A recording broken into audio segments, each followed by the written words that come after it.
Hello everyone and welcome back to the Horror Hut. Now, I know a lot of you use these videos to sleep, so before you drift off I thought it would be a fun idea if everyone can leave a comment to let me know where you are listening from in the world. Also like and subscribe if you are enjoying the episodes.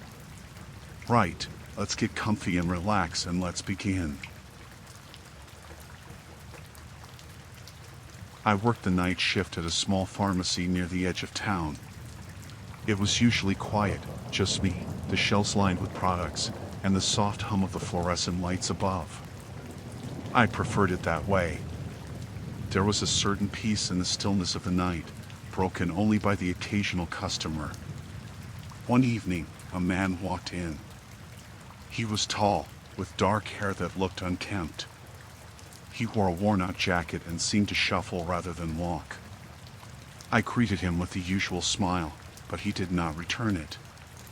Instead, he moved directly to the over-the-counter medication aisle. I kept an eye on him as he picked up a box of cold medicine. He approached the counter, and I rang him up, taking note of his pale skin and the bags under his eyes. "You must be sick," I said lightly, trying to lighten the mood. He shook his head, his expression unreadable. "No, I just like to keep some on hand." "Every night?" I asked, surprised. He nodded slowly. "It helps me sleep." "Ah," I replied, trying to keep the conversation going. "Good for you." I completed the transaction, and he left without another word. The next night, he returned, same time, same medication. I couldn't help but feel a bit strange about it. "You are back again," I said, raising an eyebrow. "Can't sleep," he replied, his eyes darting around the store as if checking for something. Over the next few weeks, he continued coming in each night. At first, I thought nothing of it. But as we exchanged pleasantries, he began to share more about himself. Little things at first, his job at a warehouse, his favorite television shows, and how he used to love hiking but had stopped after an accident. Each night, he revealed a bit more, always focused on me, as if I was his confidant. One night, I was busy restocking shelves when he walked in. I didn't notice him right away. He cleared his throat, and I turned to face him. "Hey," he said, his voice low and a little shaky. "Hi there," I replied, trying to sound cheerful. "Back for more medicine?" He smiled slightly but did not answer. Instead, he leaned closer over the counter, lowering his voice. "I noticed you always wear the same perfume. It's nice." I felt my stomach twist. "Thanks, I guess. It's nothing special." "I like it," he continued, undeterred. "It reminds me of a girl I used to know." I wanted to change the subject. "Do you need anything else tonight?" He hesitated, his gaze boring into me. "Just this," he said, holding up the box of medicine. "But it's not just about the medicine, you know. It's nice to talk to you." That made me uneasy. I handed him the box, forcing a smile. "I'm glad you enjoy it. Have a good night." He lingered for a moment, his eyes searching mine. "I think I'll be coming here more often.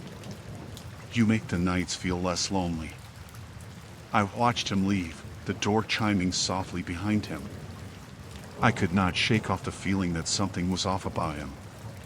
The next night, he arrived again, his usual routine. I was busy with a customer when he approached the counter. I could feel his eyes on me, and when I finally looked up, he was smiling, but it didn't reach his eyes. "Did you miss me?" Not really," I said, trying to sound joking. He chuckled, but it felt hollow. "I missed you. It gets quiet in my life without you here." I forced a laugh, but I felt my heart race. "You should find more things to do then." He took a step closer. "I don't want to do anything else."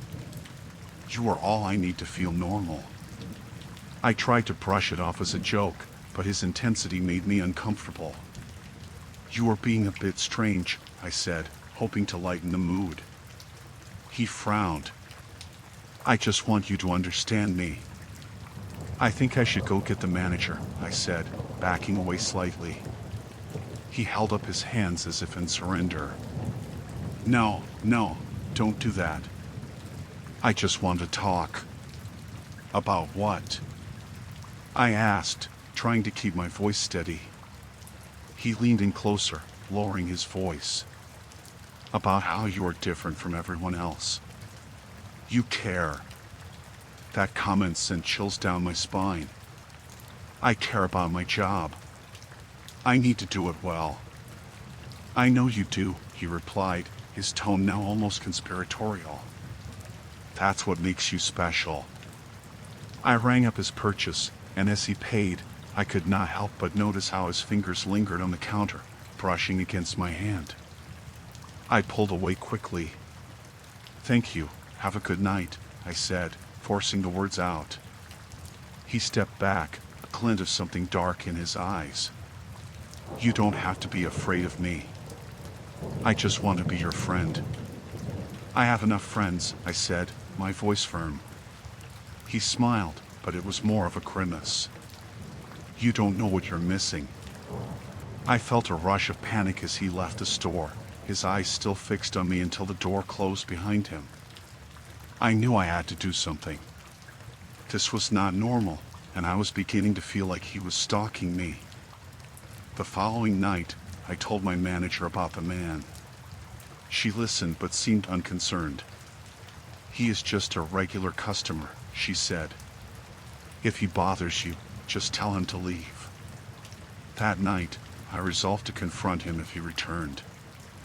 I spent the hours leading up to his arrival pacing behind the counter, heart pounding. When the door finally opened, I felt a wave of dread wash over me. He walked in, looking exactly the same as before. Hey there, beautiful, he said, a smile plastered across his face. Listen, I need to talk to you, I said, my voice more steady than I felt. This is getting weird. You cannot keep coming here every night and acting like this. He tilted his head, confusion crossing his features. What do you mean? I just want to get to know you better. I am just a cashier, I replied firmly. You need to stop making me uncomfortable. He frowned, his expression darkening. You don't understand. I know things about you, things that can make you happy. What do you mean? You are lonely too, he said, taking a step closer. We could help each other. No, I said, shaking my head. You need to leave. I don't want to talk to you anymore. His face twisted in anger. You don't get to decide that. Get out. I shouted, pointing towards the door. For a moment, it seemed like he would lash out, but then he just turned and walked away, muttering under his breath. You will regret this. My heart raced as I watched him go. I called my manager again, asking her to come in. I didn't want to be alone. While I waited, I locked the doors and paced the aisles, feeling trapped. It wasn't long before I saw him outside, watching through the glass. I could feel my breath quickening as I realized he had no intention of leaving. When my manager arrived, I explained everything, showing her the man outside. But by the time we both went to look, he had disappeared. I think he is just playing games, she said, dismissing my fears. You're overreacting. But I couldn't shake the feeling of being watched. The next few nights, I kept a close watch, but he didn't return. I was relieved but also unnerved. Then, one night, as I was closing up, I heard a knock on the glass door. I jumped and turned to see him standing there, his expression eerily calm. No more games, he said softly. I just want to help you. I shook my head, heart racing. Leave me alone. He stepped back, then smiled, but it looked more like a grimace than anything. Fine. I will give you some space. But I will be waiting. I ran to the back, locking the door behind me. I called the police, trembling as I explained everything. They assured me they would send someone to check, but I had learned that I couldn't trust their timeline. I left the store that night, taking a longer route home, looking over my shoulder every few minutes. I stopped at a friend's house and stayed there until dawn. After that night, I never returned to the pharmacy. I found a different job in a busier area, and every time I drove by that store, I felt a shiver down my spine. I did not want to think about what might have happened if I had stayed. Sometimes I still wonder if he ever returned. If he ever found someone else to fixate on. I hoped he didn't. I hoped he stayed far away. But I also knew that no matter where I went, I would always carry that night with me, the feeling of being trapped and watched, and the unsettling realization that sometimes the darkness is found not in shadows, but in the hearts of those who walk among us.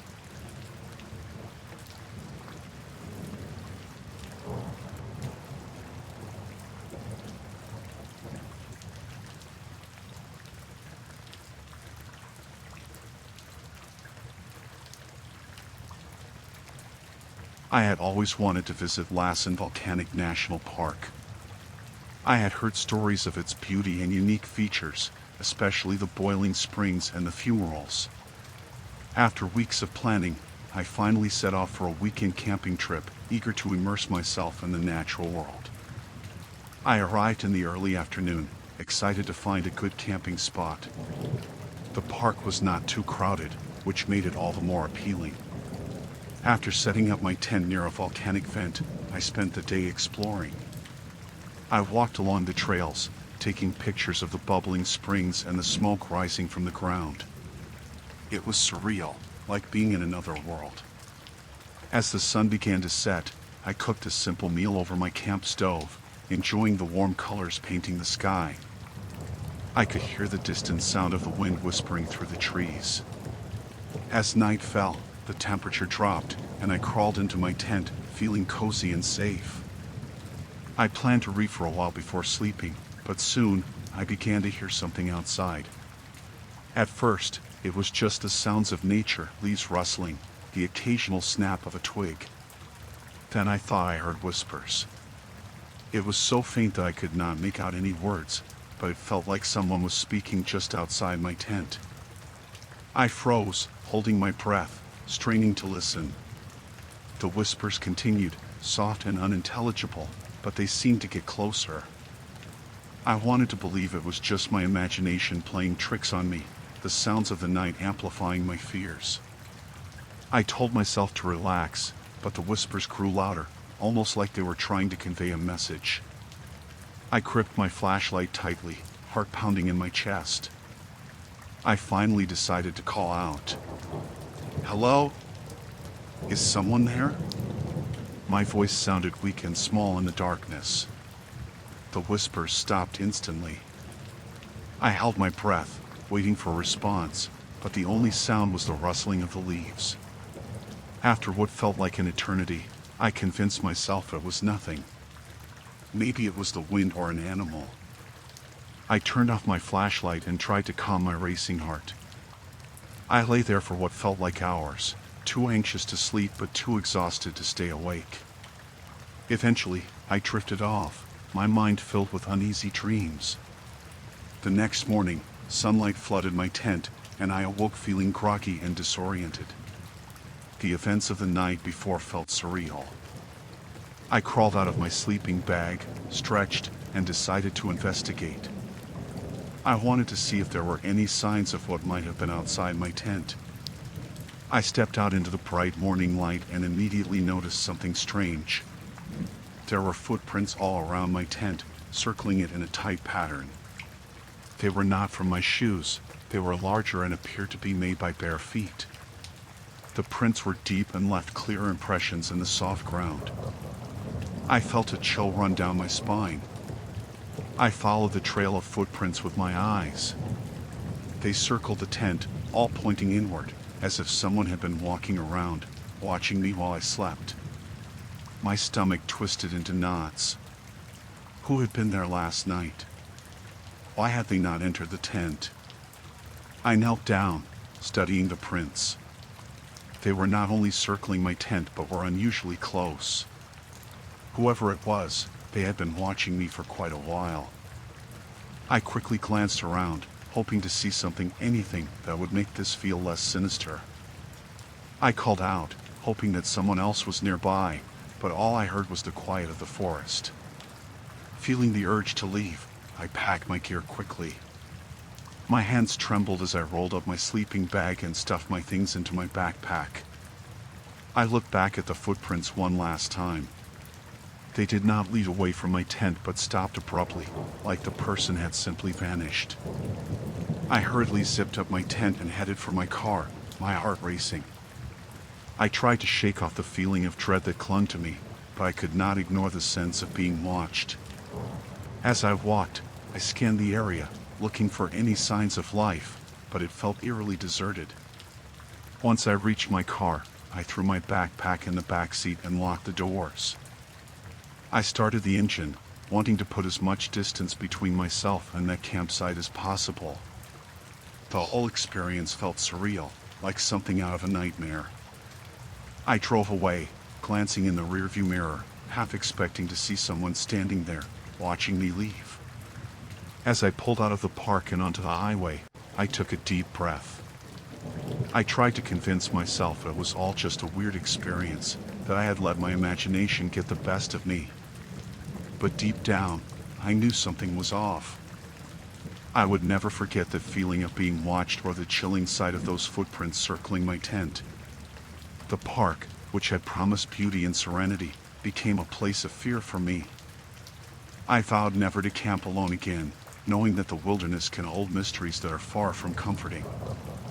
I would always remember Lassen Volcanic National Park not for its beauty, but for the whispers in the night and the footprints left behind in the dirt.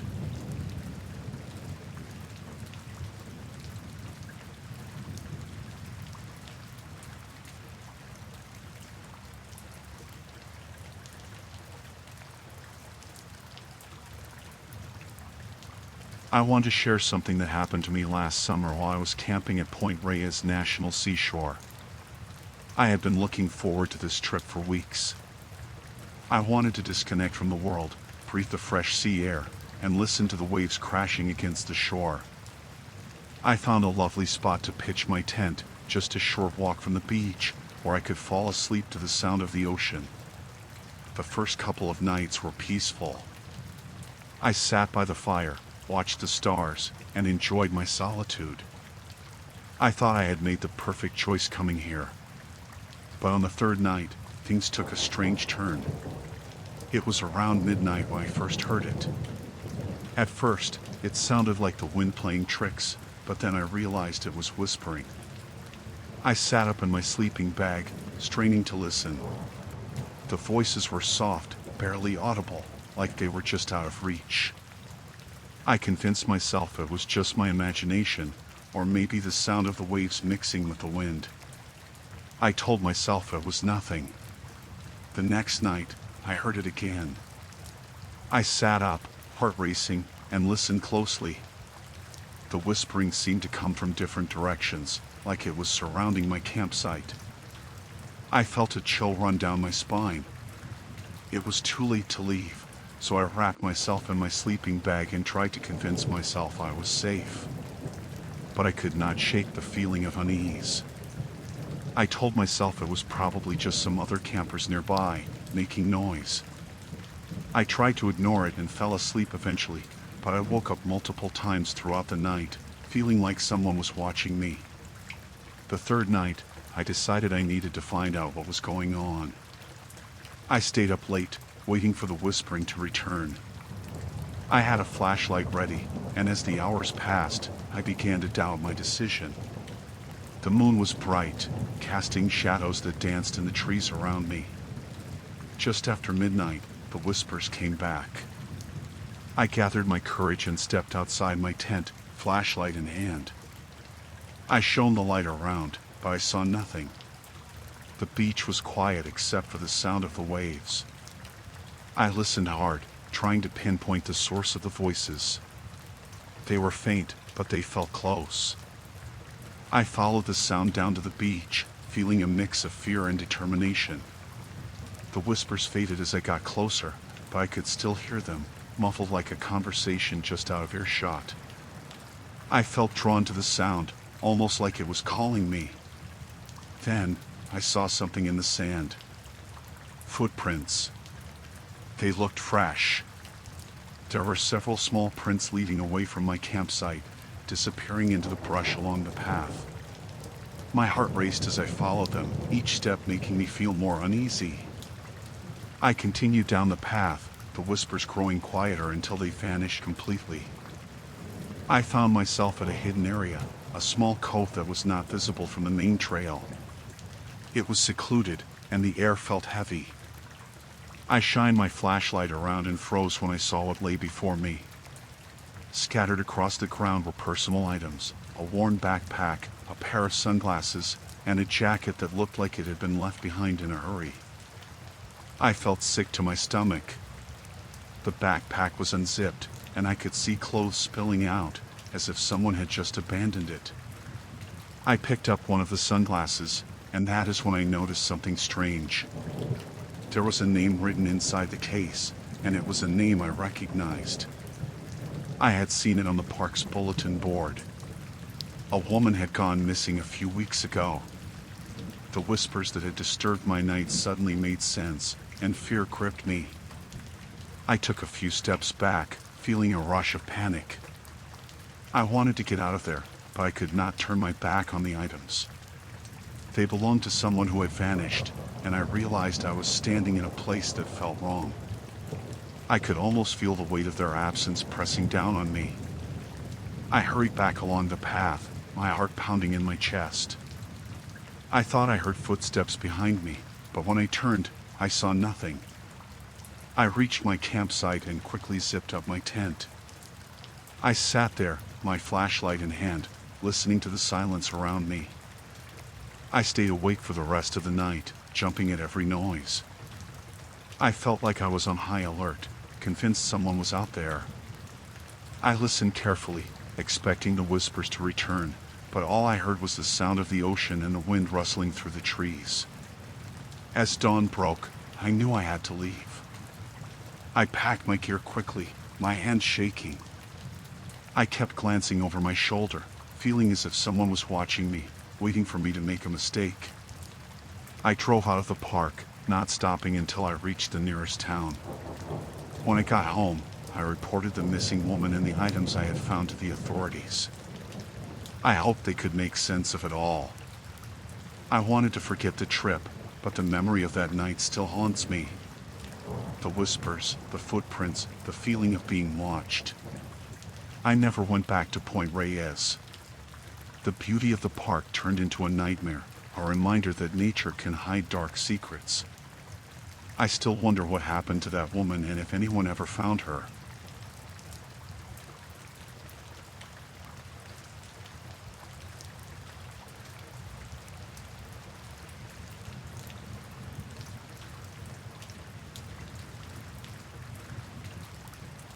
It was late, maybe past midnight, and I was on the subway heading home.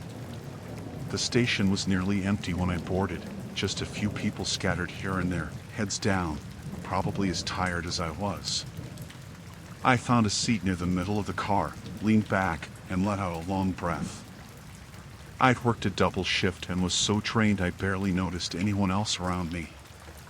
As the train rattled through the tunnels, I saw someone at the far end of the car, a man sitting by himself, watching me. I figured maybe he was just zoning out, like I was, so I looked away, trying not to think much of it.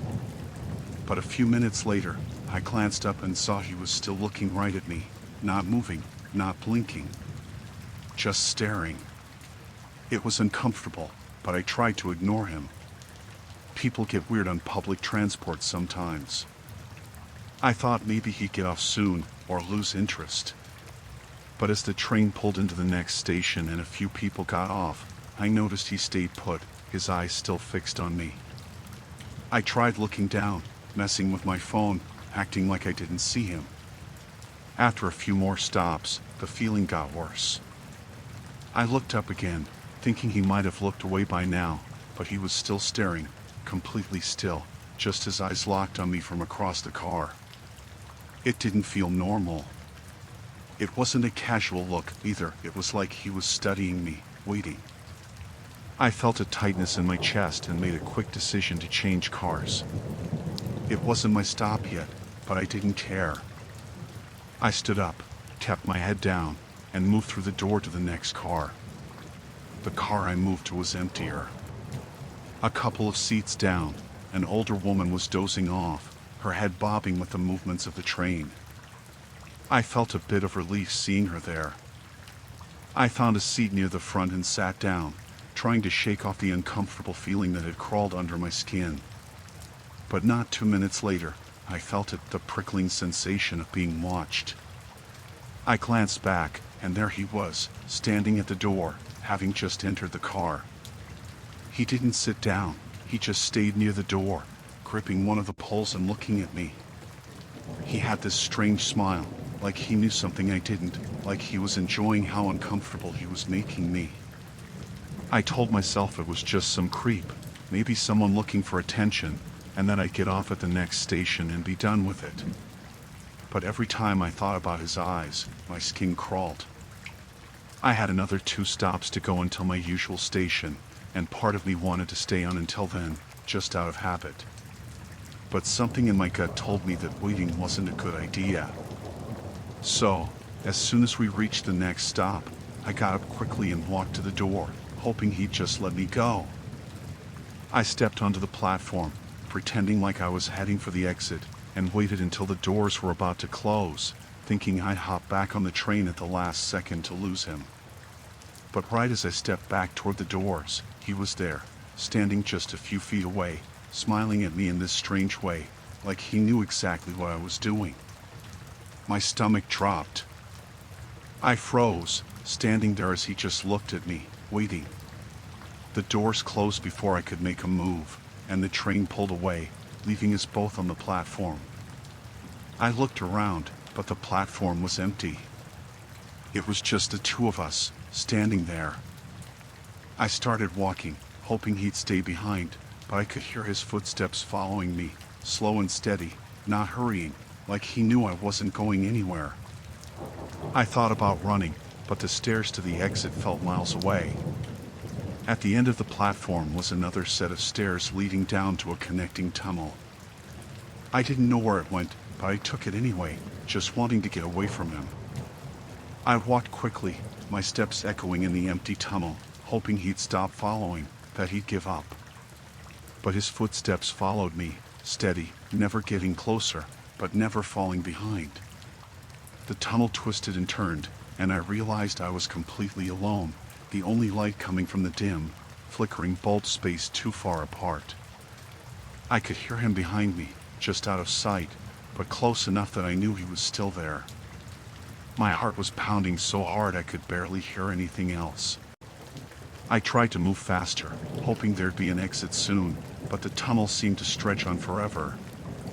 And then, I reached a dead end. I turned around, and there he was, standing at the other end of the tunnel, just watching me, that same smile on his face, like he'd won some sort of game. I took a step back, my back pressed against the wall, feeling trapped. There was no way out. He didn't say anything, just watched me, his eyes glinting in the dim light, taking his time. I could see his chest rising and falling, slow and steady, like he was savoring every second. My mind was racing, trying to figure out what to do. I thought about yelling, but who would hear me down there? There was no one around. My phone was in my pocket, but my hands were shaking too much to reach for it. Then, he took a step closer, his face still calm, still watching me. I could see his eyes more clearly now, dark and empty, like there was nothing behind them. I don't know how long we stood there, but finally, he took another step, and I felt this rush of fear, stronger than anything I'd ever felt. I knew he was about to do something, something bad, something I didn't want to know. In that moment, I did the only thing I could think of. I ran, ducking past him, pushing him out of the way, hoping he wouldn't grab me.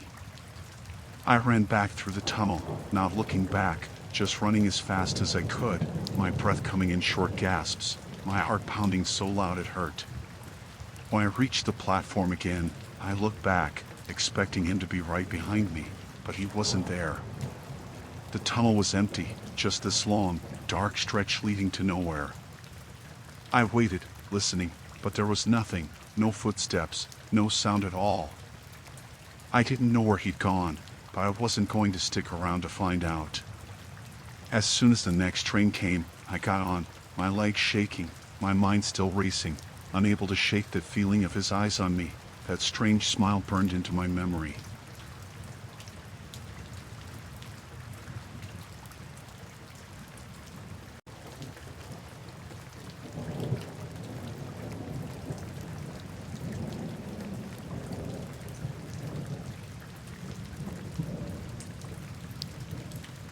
I had never been to a town like that before. Small, tucked away between highways and farmland. It didn't even show up on the maps until you were practically there. I was visiting my friend Jenny for the weekend. She had transferred schools and moved out to this place with her boyfriend. There wasn't much to do, she said, but they had a fair in the fall, and we figured it'd be fun. We went in the afternoon, me, Jenny, and her boyfriend Mike. The fair was your usual small-town setup, rides that looked like they'd break if you leaned on them too hard, booths selling funnel cakes and deep-fried everything, and kids running around with sticky fingers and cotton candy. It was loud, crowded, and smelled like sugar and grease. Not bad, but not the kind of place I'd usually go to. Still, it was something to do, and I was glad to spend time with Jenny again. We played some games, rode the Ferris wheel, took pictures. Everything was fine. Normal. We were laughing about some rigged game we just lost it when I had to use the bathroom. There was a portable one near the back of the fairgrounds, so I told Jenny and Mike I'd be right back and went over there. That's when things got weird. I remember standing in line for the bathroom, waiting behind some kids who were talking loudly. My phone buzzed in my pocket, so I pulled it out to check a message. After that, I don't know. I can't remember what happened next. It's like everything went blank. Like someone hit a switch in my brain and just turned off the lights. The next thing I remember, I was standing in a part of the fair I didn't recognize. It was dark by then. The lights from the rides were flashing, and the music was still playing, but I didn't see anyone I knew. I didn't know how I got there. It felt like I'd blinked and suddenly I was somewhere else. My legs were shaking, my heart pounding in my chest. I must have been gone for hours, but it felt like only a minute had passed. I tried to calm down, tell myself I was just tired or confused, but something was off. My head hurt, like I'd been hit or something, and my mouth was dry. I reached for my phone to call Jenny, but it was gone. My bag was still slung over my shoulder, but my phone wasn't in my pocket where I'd put it. Panic set in fast, and I started looking around for anyone who might have seen me. Eventually, I found Jenny and Mike near one of the food stands. They were both talking to someone from the fair, looking worried. When Jenny saw me, her face went white. She ran over, yelling something, but my ears were ringing too much to understand her at first. "What the hell happened to you?" she was shouting. "Where have you been?" I couldn't answer her. I didn't know. I told her I didn't remember, that I'd just gone to the bathroom and then, nothing. Mike was looking at me like I'd lost my mind, and maybe I had. They said they'd been looking for me for hours, that they thought something had happened. Jenny was shaking, saying she was about to call the police. I told them I was fine, but I wasn't sure if that was true.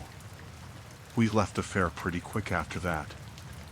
They didn't ask any more questions, but I could tell something was wrong. I felt off, disconnected from everything. My skin was tingling, and my head kept pounding like I'd been hit. When we got back to Jenny's apartment, she kept looking at me like I might disappear again if she blinked. I went to bed early, hoping I'd feel better in the morning. But when I got up, it wasn't better. It was worse. I found my phone on the table in the kitchen. Jenny had found it on the ground near the bathroom at the fair, she said. I was relieved at first until I unlocked it.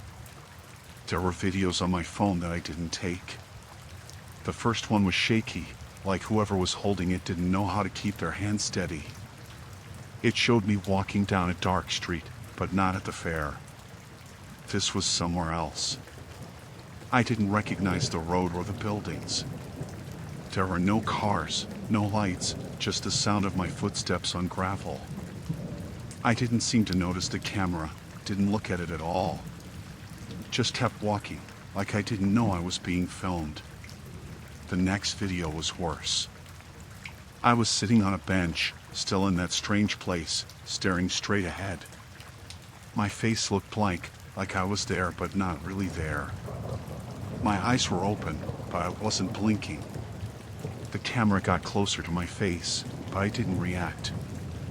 I just sat there, staring at nothing. There were a few more videos like that. One showed me standing in a field, looking up at the sky. Another had me walking into a building, the door closing behind me. Every time, I was alone. Every time, I didn't seem to notice the camera at all. I couldn't remember any of it. I didn't know where these places were or why I'd gone there. It didn't make any sense. I showed the videos to Jenny. She watched them with her mouth hanging open, not saying a word until the last one played. Then she just stared at me, her face pale. You didn't go anywhere last night, right? You stayed in your room the whole time? I nodded. Of course I did. I hadn't left her place after we got back from the fair. Then how? She trailed off, shaking her head. This doesn't make sense. It didn't. None of it made sense. I tried to retrace my steps, to think of anything that could explain what happened. Maybe someone drugged me at the fair, but why would they take videos of me walking around like a zombie and then give my phone back? None of it added up. We thought about going to the police, but what would I tell them? That I blacked out at a fair and woke up with weird videos on my phone? They wouldn't believe me. Hell, I didn't even believe it myself. The whole thing has been messing with my head ever since. I don't feel like myself anymore. Sometimes I catch myself spacing out, just staring at nothing for minutes at a time. I'll look at my reflection in the mirror, and for a split second, I don't recognize the person staring back at me. Jenny keeps asking if I'm okay, but I don't know how to answer her. I'm not okay. I don't think I've been okay since that night.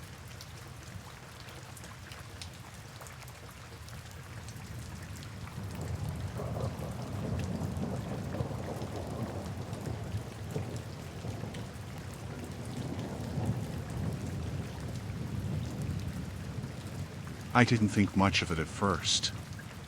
I was just picking up a few things at the grocery store after work. It wasn't late, maybe 6 in the evening, still plenty of people around, families grabbing dinner, couples chatting in the aisles. The store wasn't packed, but it had a good flow of people. Just normal, everyday stuff. I didn't plan on being there long. I only needed a few things: milk, bread, eggs, stuff like that. As I grabbed a basket, I noticed a guy not too far from me. Mid-30s, maybe, scruffy, but not in a dirty way, just unkempt. He had a gray hoodie on, pulled over his head a little too much, kind of hiding his face. At first, I thought he was just another shopper, doing his thing like everyone else. I mean, why would I think otherwise? I started in the produce section, checking out the apples. I didn't need any, but I always like to browse, take my time. I grabbed a couple, tossed them in my basket, and turned to head down the bread aisle. That's when I saw him again, the guy in the hoodie. He was by the bananas now, just sort of standing there, staring. Not at the fruit, though, at me. I brushed it off. Maybe he was looking past me, or zoning out. I wasn't sure. I told myself it was nothing, but I felt a weird little twinge in my stomach. I moved onto the bread, trying to shake the feeling. I picked up a loaf, checked the date, and tossed it in my basket. I glanced down the aisle, and there he was again, at the other end. He wasn't looking at me this time, just walking slowly, like he was looking for something. But it was the second time in just a few minutes that I'd seen him in a different aisle, right where I happened to be. It's a grocery store, though. People shop. People walk around. No big deal. I tried to ignore it. I headed for the dairy section next. I needed some milk, eggs, maybe a block of cheese. The feeling didn't leave, though. I could feel my heart rate pick up just a little, that unease creeping in again. I kept my eyes on the shelves, pretending to be engrossed in what I was looking at, but I was aware of every movement around me. When I reached for the eggs, I felt it again. Someone was watching me. I glanced sideways, and there he was again. This time, he wasn't pretending to look for anything. He was just standing there, at the end of the aisle, staring at me. It was obvious now. My skin prickled, and the unease hit harder this time. He wasn't holding anything. No basket, no cart. Nothing. Just standing there, watching me like he was waiting for something. I tried to act like I didn't notice, grabbed the eggs quickly, and moved to the next section, but I couldn't shake him. Every time I moved, every time I switched aisles, there he was. Not close, just far enough to make it obvious that he was following me. I could feel him trailing me like a shadow, keeping a bit of distance, but never losing sight of me. I went down the snack aisle, hoping it was just a coincidence, but I saw him again at the end, pretending to look at chips or something. I grabbed a random pack of crackers and turned sharply, heading straight for the checkout. I didn't want to stay in the store any longer than I had to. My heart was racing now, my hands shaking just enough to make me fumble with the basket. I got in line at the self-checkout, hoping he wouldn't follow. I tried to focus on scanning my items, but I could feel eyes on me. As I finished ringing up my things, I heard footsteps behind me, slow and deliberate. I didn't want to turn around. I didn't need to. I knew it was him. Then he whispered, just loud enough for me to hear, "You in a hurry?" His voice was low, rough, like it hadn't been used in a while. I froze for a second, my hand hovering over the bag of apples. My skin crawled. I didn't look back, didn't respond. I forced myself to focus on the checkout screen, but I could feel him right behind me. Too close. Too close for comfort. I grabbed my bags and practically sprinted toward the exit, my legs moving faster than I thought they could. My head was spinning, and my stomach was in knots. I pushed through the doors, feeling the cool air hit my face, and headed straight for my car. The parking lot wasn't empty, but it wasn't crowded either. The sun was just starting to set, the light fading enough to cast long shadows across the lot. I spotted my car a few rows away and made a beeline for it. I didn't even look back, just focused on getting to my car, getting inside, locking the doors. But as I approached, I saw him again, leaning against a car just a few spaces down from mine. He was watching me, his hood pulled low over his face, just like before. I slowed down, my heart pounding in my chest. I didn't want to get too close to him, but I had to get to my car. My hands were shaking so badly, I wasn't sure I'd be able to unlock the door in time. I glanced around the parking lot, hoping someone else would notice, but no one seemed to be paying attention. Just cars pulling in and out, people going about their business. I fumbled with my keys, trying to get the door unlocked as quickly as possible. My fingers were trembling, slipping on the metal. I heard footsteps behind me again, slow and steady, like he was taking his time. He was getting closer, and I could feel the panic rising in my chest. Finally, I got the door unlocked. I yanked it open and jumped inside, slamming it shut behind me.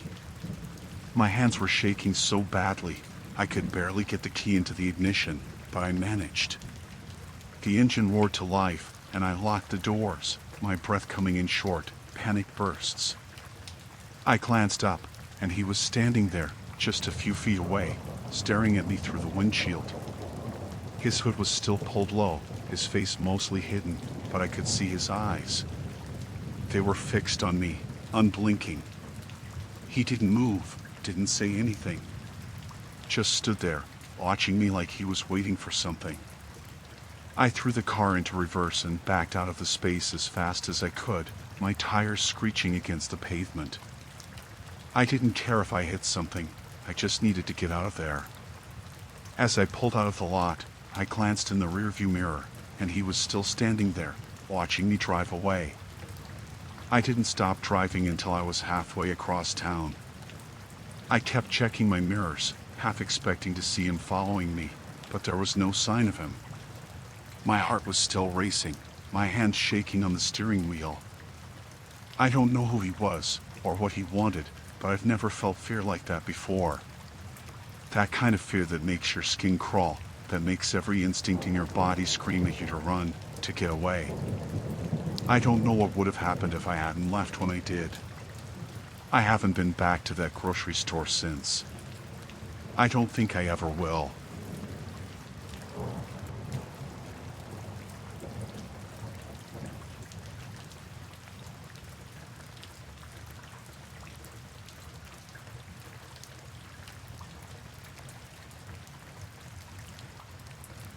My car broke down late in the afternoon.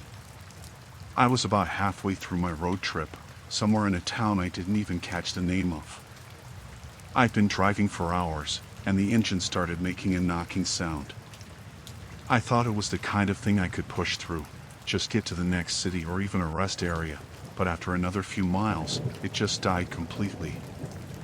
I coasted onto the shoulder and sat there for a minute, just staring at the dashboard, hoping it'd start right up again, but it didn't. The engine didn't even turn over. I was stuck. There wasn't much around, just a small auto shop down the road. It was the only place I'd seen for a while. I grabbed my phone to call for help, but I couldn't get a signal. I remember feeling that sinking feeling in my stomach, realizing I'd have to walk over there. It wasn't far, maybe a quarter mile, but I felt exposed out there on the open road with nothing but fields on either side. The sun was getting low, casting long shadows across everything. I reached the shop, and it looked like it had been there forever, one of those places that seems frozen in time. The paint was peeling off the walls, and there was a sign out front that looked like it hadn't been updated in years. There was a man behind the counter, older, with a scruffy beard and a stained blue jumpsuit. He glanced up when I came in. "Car trouble?" he asked, though it was pretty obvious. I told him what happened, and he said he could take a look but wouldn't be able to get any parts until the next day. He offered to tow my car back to the shop for a fee, and I didn't have much choice, so I agreed. We took his old tow truck back up the road, and he hooked up my car without saying much. Back at the shop, he had me pull up a chair in the waiting area while he started checking under the hood. The place was cluttered, like 100 projects had been left half-finished. There was a faint smell of oil and metal, the kind that gets in your nose and sticks. I sat there, just hoping it wouldn't be a big fix. After what felt like an hour, he came back in and said the engine was shot. Something about a blown head gasket, though he wasn't clear on the details. He said there was no way he'd be able to fix it until tomorrow at the earliest. I was stuck there for the night. "You can sleep in here if you want," he said, like it was nothing. Got a cot in the back, not the best, but better than the car. I didn't like the idea, but the town was so small, I doubted there was a motel around, and I didn't see any other options. I asked him how much it'd be to fix the car, and he just shrugged, like he hadn't thought about it yet. "Depends on what I gotta do," he said. "We'll figure it out in the morning." I didn't feel right about it. Something about the whole thing seemed off, but I told myself I was just tired. I went to the cot he'd set up in the back, but I couldn't sleep. I kept hearing noises, little clinks and clatters from outside. I told myself it was just him working on something, but it didn't sound like tools. It was more like footsteps, and sometimes they seemed too close to the window near where I was lying. After a while, the noises stopped, and I finally drifted off. I woke up suddenly to a faint scraping sound, like metal on metal. It was coming from the direction of my car. I got up and walked out to the shop floor. The man was standing by my car, his back to me. He was working on something, but I couldn't see what it was. When I got closer, I noticed he'd taken one of the wheels off and had the hood propped open again. "What are you doing?" I asked, my voice sounding too loud in the empty shop. He didn't look up. "Thought I'd get a head start," he said. "No harm in getting things ready for tomorrow." Something wasn't right. I mean, who works on a car in the middle of the night like that? I stepped closer, trying to see what he was really doing, and I saw that he had my car battery out and a few other parts laid out on a cloth. It didn't look like he was fixing anything, it looked more like he was taking it apart. "I thought you said it was too late to work on it," I said, and that's when he finally turned to look at me. His eyes were dark, like they were set too far back in his skull, and there was something in his expression that made my skin crawl. "Go back to bed," he said, his voice low and steady. "You don't need to be out here." I felt a jolt of fear run through me, but I forced myself to keep calm. I mumbled something about being restless and backed away, heading back to the cot. But I didn't go back to sleep. I just sat there, my heart pounding, listening for more sounds. I didn't know what his deal was, but I knew I wasn't going to stick around to find out. When I was sure he wasn't looking, I crept back out to the shop floor and checked my car. He'd taken out more than just the battery. There were a few other parts missing, stuff I didn't recognize. It looked like he was making sure it wouldn't be able to start again. I glanced back toward the office and saw him coming out, wiping his hands on a rag. I ducked down behind the car just in time. He walked right past where I was hiding, muttering to himself. He went over to a cabinet and pulled out a tool I didn't recognize. It had a long handle and a sharp edge, and he gripped it like he knew exactly how to use it. I didn't wait to see what he was planning. I crawled around to the other side of the car, trying to stay out of his line of sight. My hands were shaking, and I didn't know if I could make it to the front door without him noticing. I was halfway there when I heard him say, "Where do you think you're going?" I didn't look back. I ran for the door, yanking it open and bolting outside. I heard his footsteps behind me, the door slamming shut. I took off down the road, my lungs burning, not even sure where I was going. I just knew I needed to get away from him. I saw some lights up ahead and realized there was a diner about a mile down the road. I kept running, even though my legs were screaming at me to stop. When I finally reached it, I burst through the doors, gasping for breath. The woman behind the counter looked up, startled. "Are you okay?" she asked. I didn't even know what to say. I just shook my head, pointing back down the road toward the shop. She called the police, and when they showed up, I told them what happened. They went to the shop, but by the time they got there, the man was gone. The place was locked up like nothing had happened, but they found the tools he'd been using, and my car was still half disassembled. The police didn't seem too surprised when I described the man to them.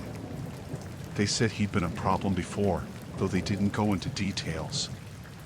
They towed my car to another shop in a different town, where it finally got fixed. I never found out what his real intentions were, and I'm not sure I want to know. I haven't been back through that area since, and I don't plan on it. There's just something about being stranded in a place where no one knows you, where there's nowhere to run, that still makes me uneasy.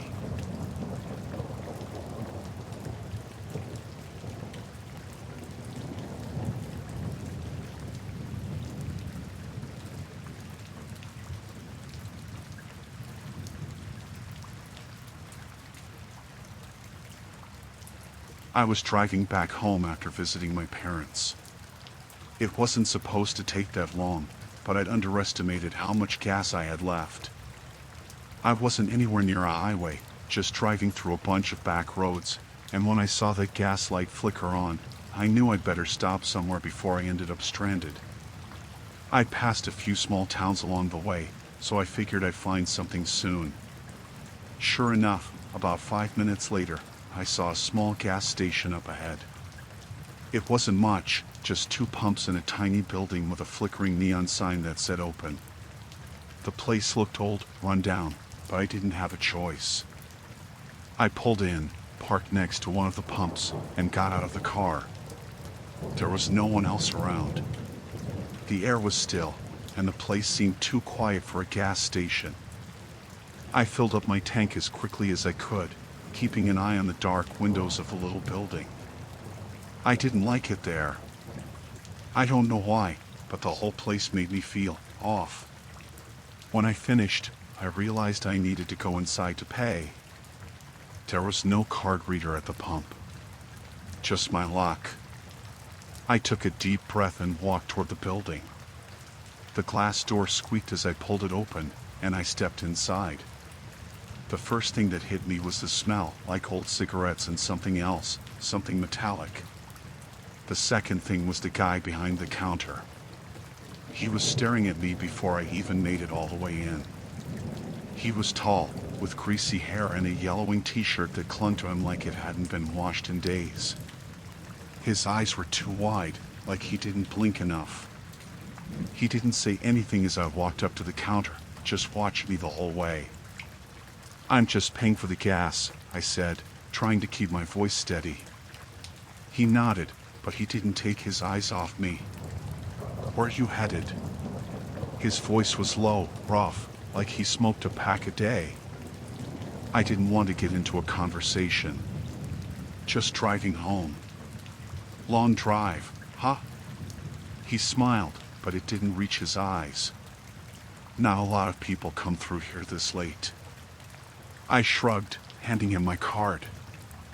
"I just wanted to pay and leave." "Yeah, well, just passing through." He took the card, but he didn't run it right away. He just held it in his hand, staring at me. "You traveling alone?" That question made my skin crawl. I didn't like how he asked it, like he already knew the answer. I forced a smile, trying to act normal. "Yeah, just me." He finally swiped the card, but he was still watching me too closely. "Not always safe for a woman to be driving alone at night," he said, his smile still there, but it wasn't friendly. "You never know who you might run into." I didn't respond to that. I just wanted my card back so I could leave. My heart was starting to race, and I could feel the urge to run, but I stayed still, hoping I could get out of there without making things worse. He handed me the receipt, but before I could grab it, he spoke again. "Where are you headed from?" I took the receipt, slipping it into my pocket. "My parents' house," I said, keeping my answer short. He nodded slowly, like he was thinking about something. "That far?" Must have been a nice visit. I didn't reply, just gave him a tight smile and turned to leave. As I reached for the door, I felt his eyes on my back, that heavy, uncomfortable feeling you get when someone's staring too hard. I pushed open the door and hurried back to my car, my heart pounding in my chest. I got in, locked the doors, and started the engine.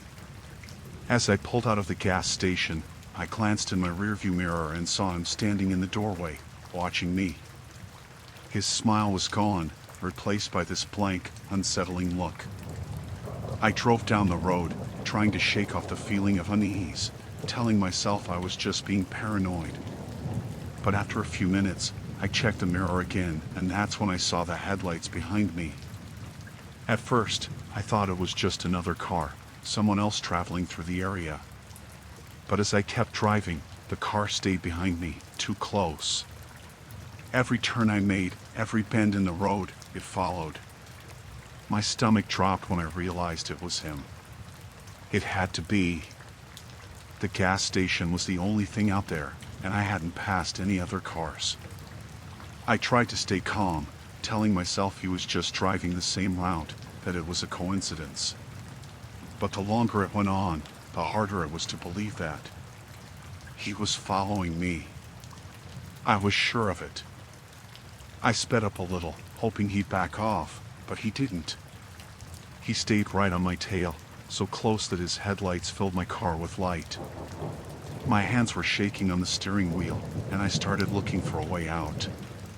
There were no other cars around, no houses, no signs of life, just a dark road stretching out in front of me. I tried to think. What was I supposed to do? Call the police? But I didn't even know where I was. I hadn't seen a town in miles, and I didn't have a signal on my phone. I spotted a small side road up ahead, barely visible in the dark. I didn't know where it led, but I didn't care. I just needed to get away from him. I made a sharp turn, my tires squealing on the asphalt, and took the narrow road, hoping he wouldn't follow. But he did. The headlights swerved behind me, and my heart raced as I realized he wasn't going to give up. I pressed down on the gas, speeding along the bumpy road, trying to put some distance between us. But the car stayed close, too close.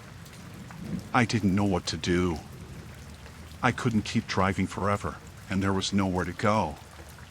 My mind was racing, trying to figure out a plan, but all I could think about was getting away from him.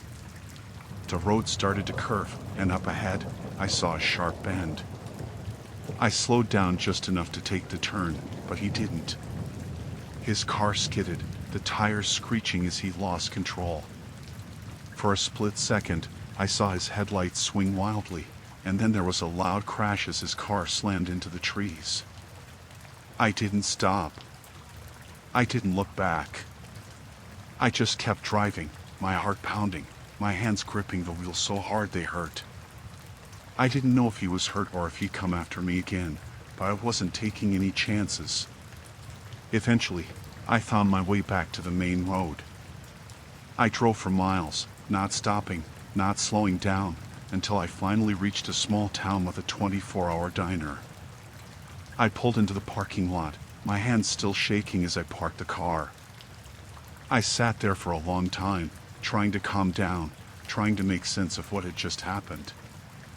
I didn't know who that guy was, or what he wanted, but I knew one thing for sure: I was lucky to get away. I never took that route again.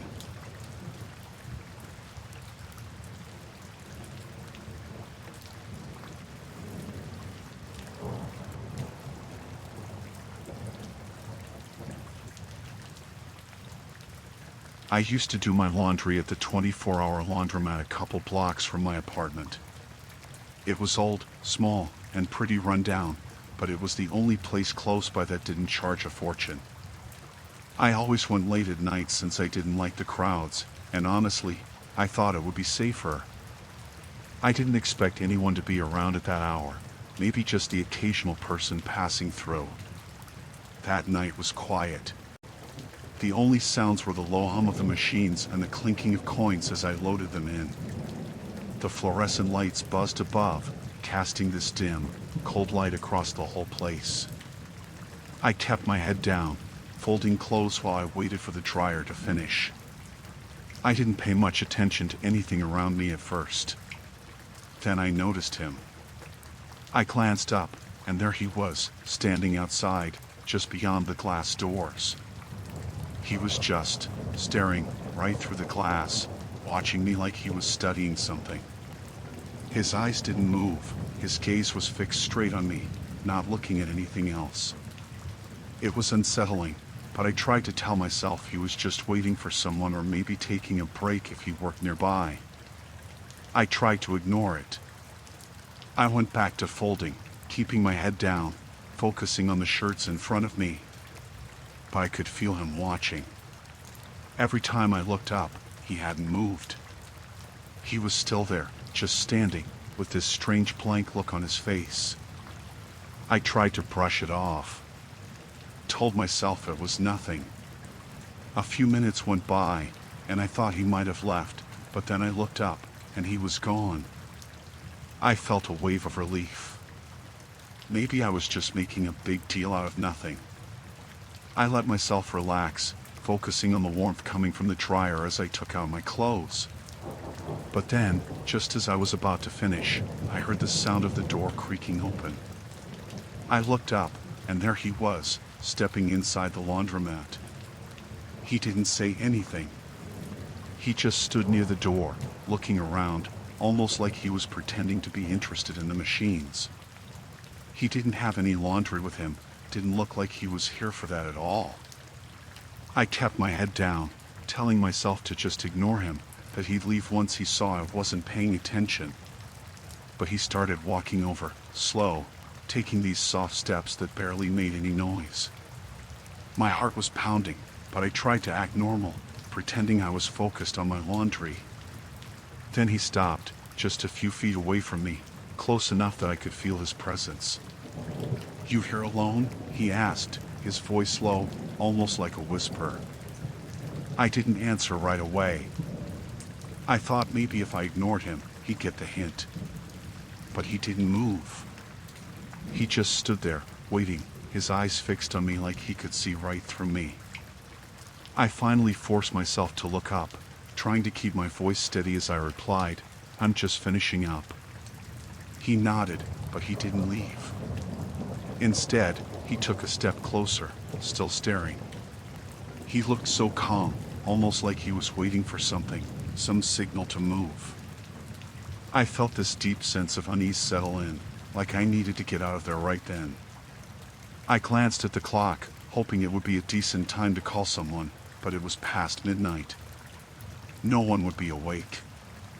"You come here often?" he asked, his tone casual, like we were just two people chatting. I forced a nod, keeping my eyes on my laundry, folding each piece as quickly as I could. He moved closer again, stepping right into my space. I felt trapped, cornered between him and the row of washers.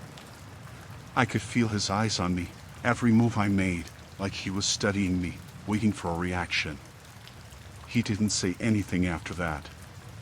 Just kept standing there, so close I could smell his stale breath, the faint smell of smoke clinging to him. I was just focused on my hands, trying to stay calm, telling myself he'd get bored and leave. But he didn't. "You know, I forgot something here last time," he said finally, breaking the silence. "Thought I'd come back and look for it." I just nodded again, not wanting to engage. I was scared. The way he was looking at me felt wrong, like he was enjoying how uncomfortable I was. I started to edge toward my laundry bag, hoping he wouldn't notice, that I could just grab my stuff and leave. But he noticed. He moved his arm, blocking my way, forcing me to look up at him. His eyes were dark, empty, almost like there was nothing behind them. "You in a hurry?" he asked, a slight smile forming on his face. I swallowed hard, trying to keep my voice steady. "Yeah, I've got to go." He just stood there, that creepy smile not moving. I started to feel my pulse quicken, the air around me suddenly feeling thick, like it was hard to breathe. I took a deep breath, steeling myself. I just needed to get past him, get to the door, I didn't care about leaving the laundry behind. I took a step back, and he took a step forward. My heart was pounding so loud, I could barely hear anything else. I felt my throat tighten. I took another step back, and he mirrored me, each of us moving in this strange, silent dance, like he was taunting me. Finally, I managed to break away, moving around him, keeping my eyes on the door. But just as I was about to reach it, he grabbed my arm. His grip was tight, almost painful. I looked up at him, my stomach twisting. "You're leaving already?" he asked, his voice barely above a whisper. I tried to pull my arm free, but he held on. His hand was cold, and his grip was firm. I could feel the panic rising in me, my mind racing with all the worst-case scenarios. "I've got to go," I said, barely managing to get the words out. For a moment, he didn't move, didn't let go. He just looked at me, that same empty stare, like he was trying to decide something. I thought about screaming, but I didn't know if anyone would hear me. The laundromat was isolated, with no one around at this time of night. Then, finally, he released me. I stumbled back, grabbing my things as fast as I could, my hands shaking so badly I could barely hold onto them. I didn't look back, didn't say anything else. I just bolted for the door, my heart racing as I stepped out into the cold night air. As I walked home, I felt his eyes on me, even though I didn't look back to check if he was watching. I just kept walking, my mind replaying everything that had just happened, my stomach twisting with fear. I didn't stop until I was safely inside my apartment, locking the door behind me, my hands still trembling. After that night, I couldn't go back to that laundromat. I started going to one across town, no matter how inconvenient it was. I didn't care. I never wanted to see that man again, never wanted to feel that kind of fear. Sometimes, late at night, I still feel like he's watching me.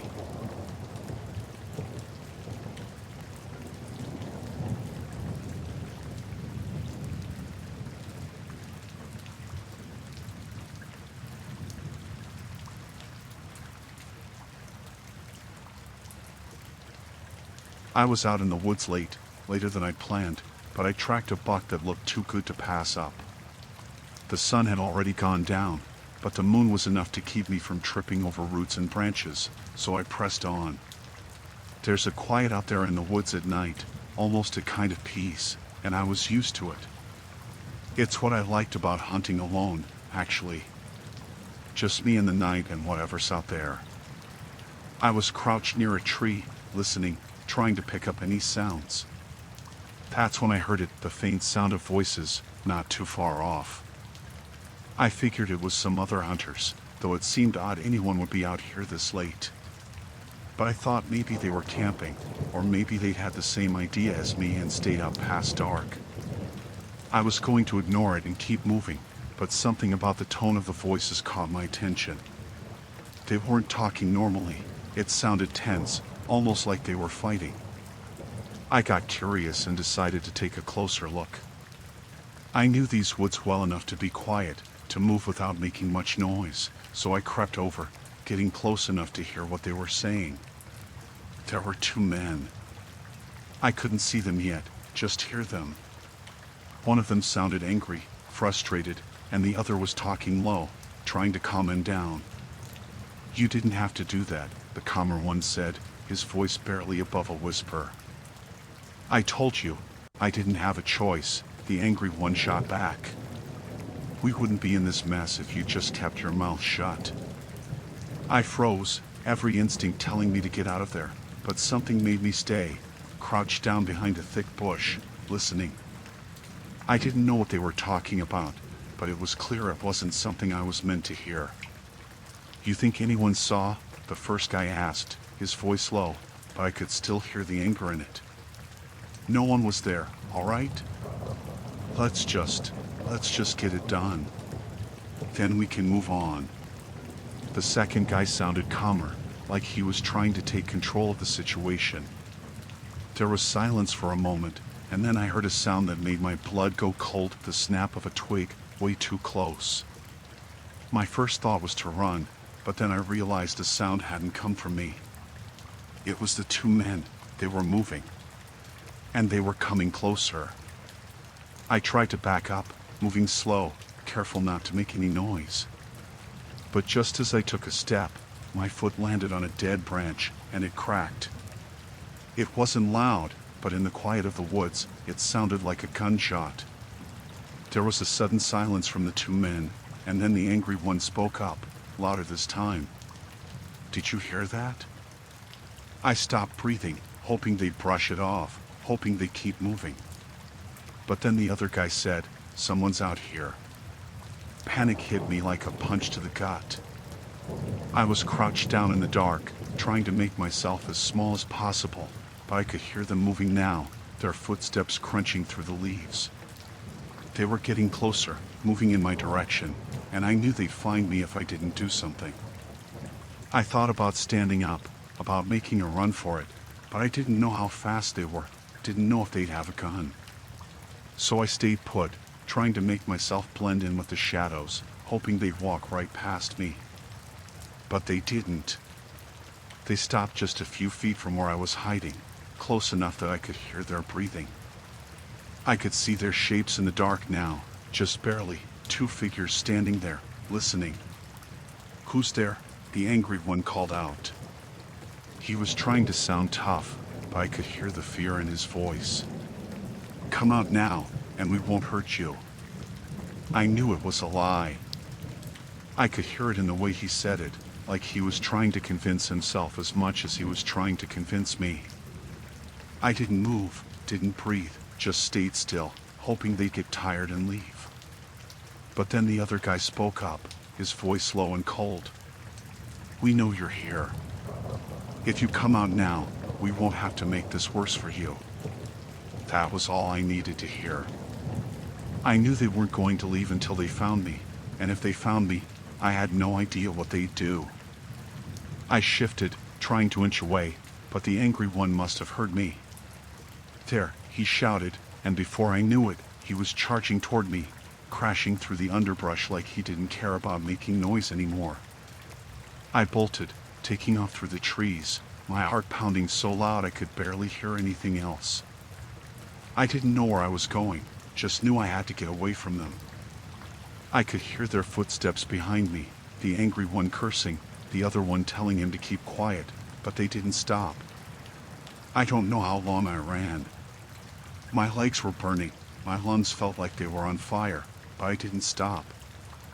I couldn't stop, not with them right behind me, crashing through the trees, getting closer every second. Finally, I saw a break in the trees up ahead, a clearing, moonlight spilling over the grass.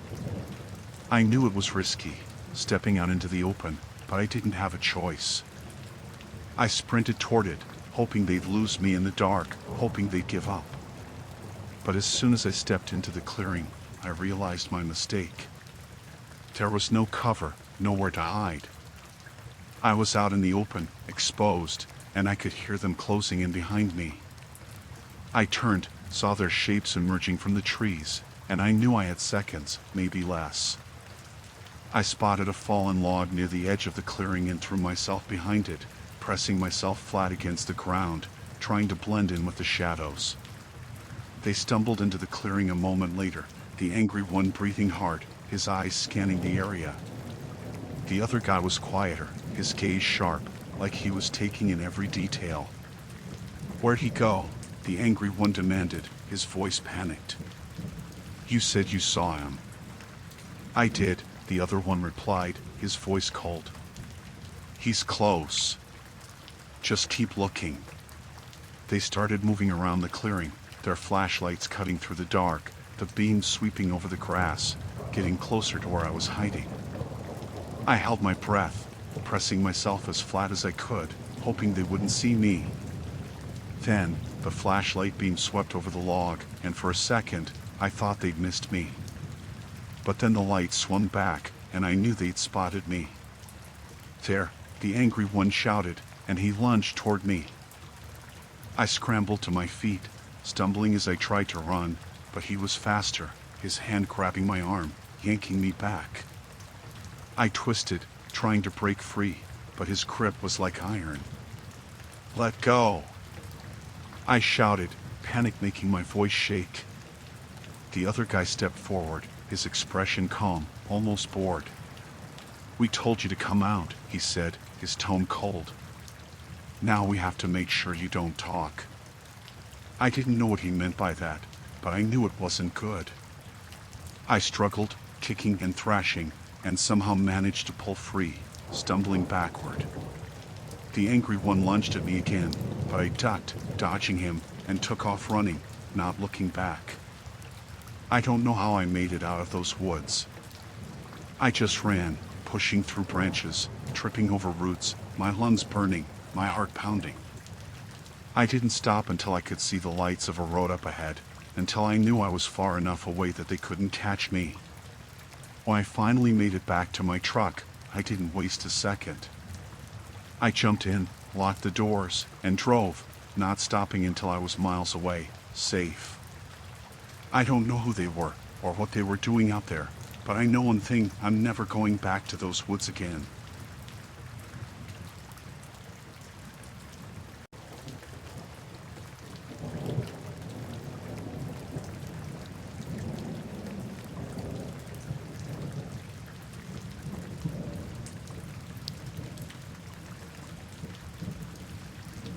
It was late, maybe close to midnight, and I was walking back to my dorm. The rain had started earlier in the evening, light at first but steady now. I hadn't thought to bring an umbrella because I wasn't planning to be out for long, but I'd gotten caught up at the library.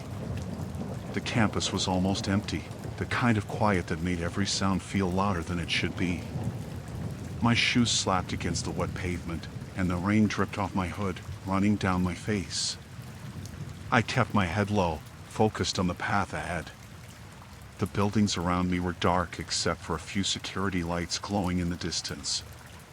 It was the kind of night where you felt like you were the only person alive. But then I heard it. Footsteps, faint at first, somewhere behind me. I slowed down without thinking, trying to figure out if I'd imagined it. The sound stopped too. I waited, staring back down the path, but there was no one there. Just the rain and the empty walkway stretching into the shadows. I shook it off and kept going. Maybe it was an echo. The campus was full of weird acoustics, sound bounced off the buildings in ways that didn't make sense sometimes. I tried to convince myself it was nothing, but I couldn't stop listening for it.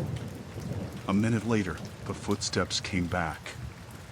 They were heavier this time, splashing in the puddles behind me. I stopped walking again, my breath caught in my throat. The sound stopped too, perfectly in time with me. I turned around, scanning the path. The rain made it hard to see far, but the walkway was empty. I didn't even see a shadow moving. My heart was starting to race now, a nervous energy crawling up my spine. I told myself I was being stupid, that it was probably just someone else heading home. But something felt off about it. I couldn't shake the feeling that I was being watched, like eyes were on me, even though I couldn't see anyone. I started walking faster, not running but close to it. The rain seemed louder now, the rhythm of it pounding against my hood, drowning out everything else. But the footsteps came again, louder, closer this time. I didn't stop to look back.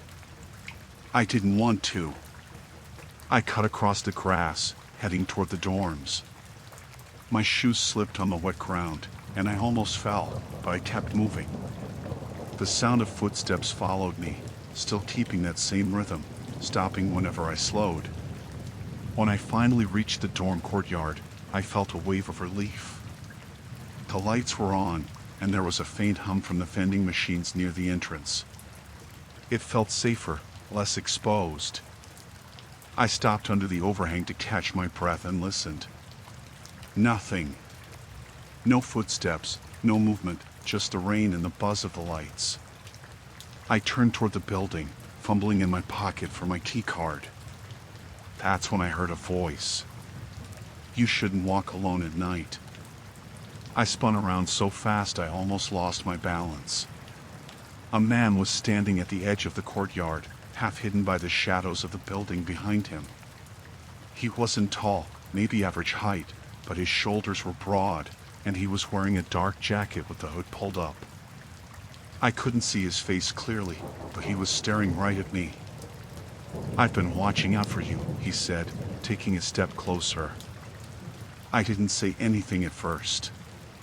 My mouth felt dry, and my heart was hammering in my chest. He took another step forward, slow and deliberate, like he was trying not to scare me off. His hands were in his pockets, but I couldn't tell if he was holding anything.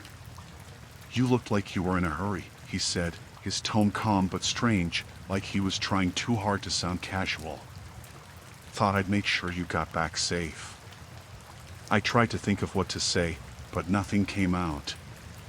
My mind was racing. I didn't know who this guy was or why he'd been following me, but everything about him felt wrong. I took a step back toward the dorm entrance, keeping my eyes on him. "I don't need any help," I finally managed to say. My voice sounded shaky, even to me. He tilted his head, like he didn't believe me. "It's not safe out here. You never know who might be hanging around." The way he said it made my skin crawl. I gripped my key card tighter, glancing toward the door. It was only a few steps away, but he was close enough now that I wasn't sure I could make it without him trying something. "I'm fine," I said, trying to keep my voice steady. "I'm going inside now." He didn't move for a moment, just stood there watching me. Then he smiled, or at least I think he did. It was hard to tell with the rain and the shadows. "You should be more careful," he said, his tone colder now. "Not everyone's as nice as me." That was it. I turned and swiped my key card, shoving the door open with more force than I meant to.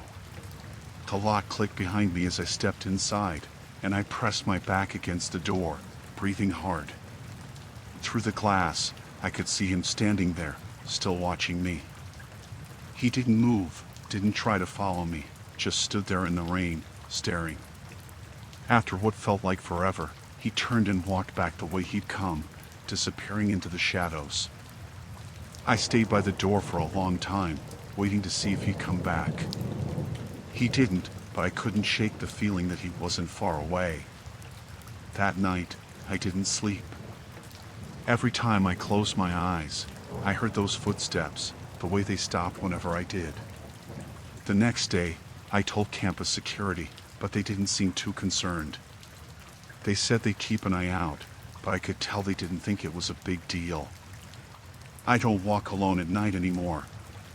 Even in the rain, even when the campus feels empty, I always make sure someone knows where I am. Because I can't stop thinking about that man, about what he might have done if I hadn't made it inside.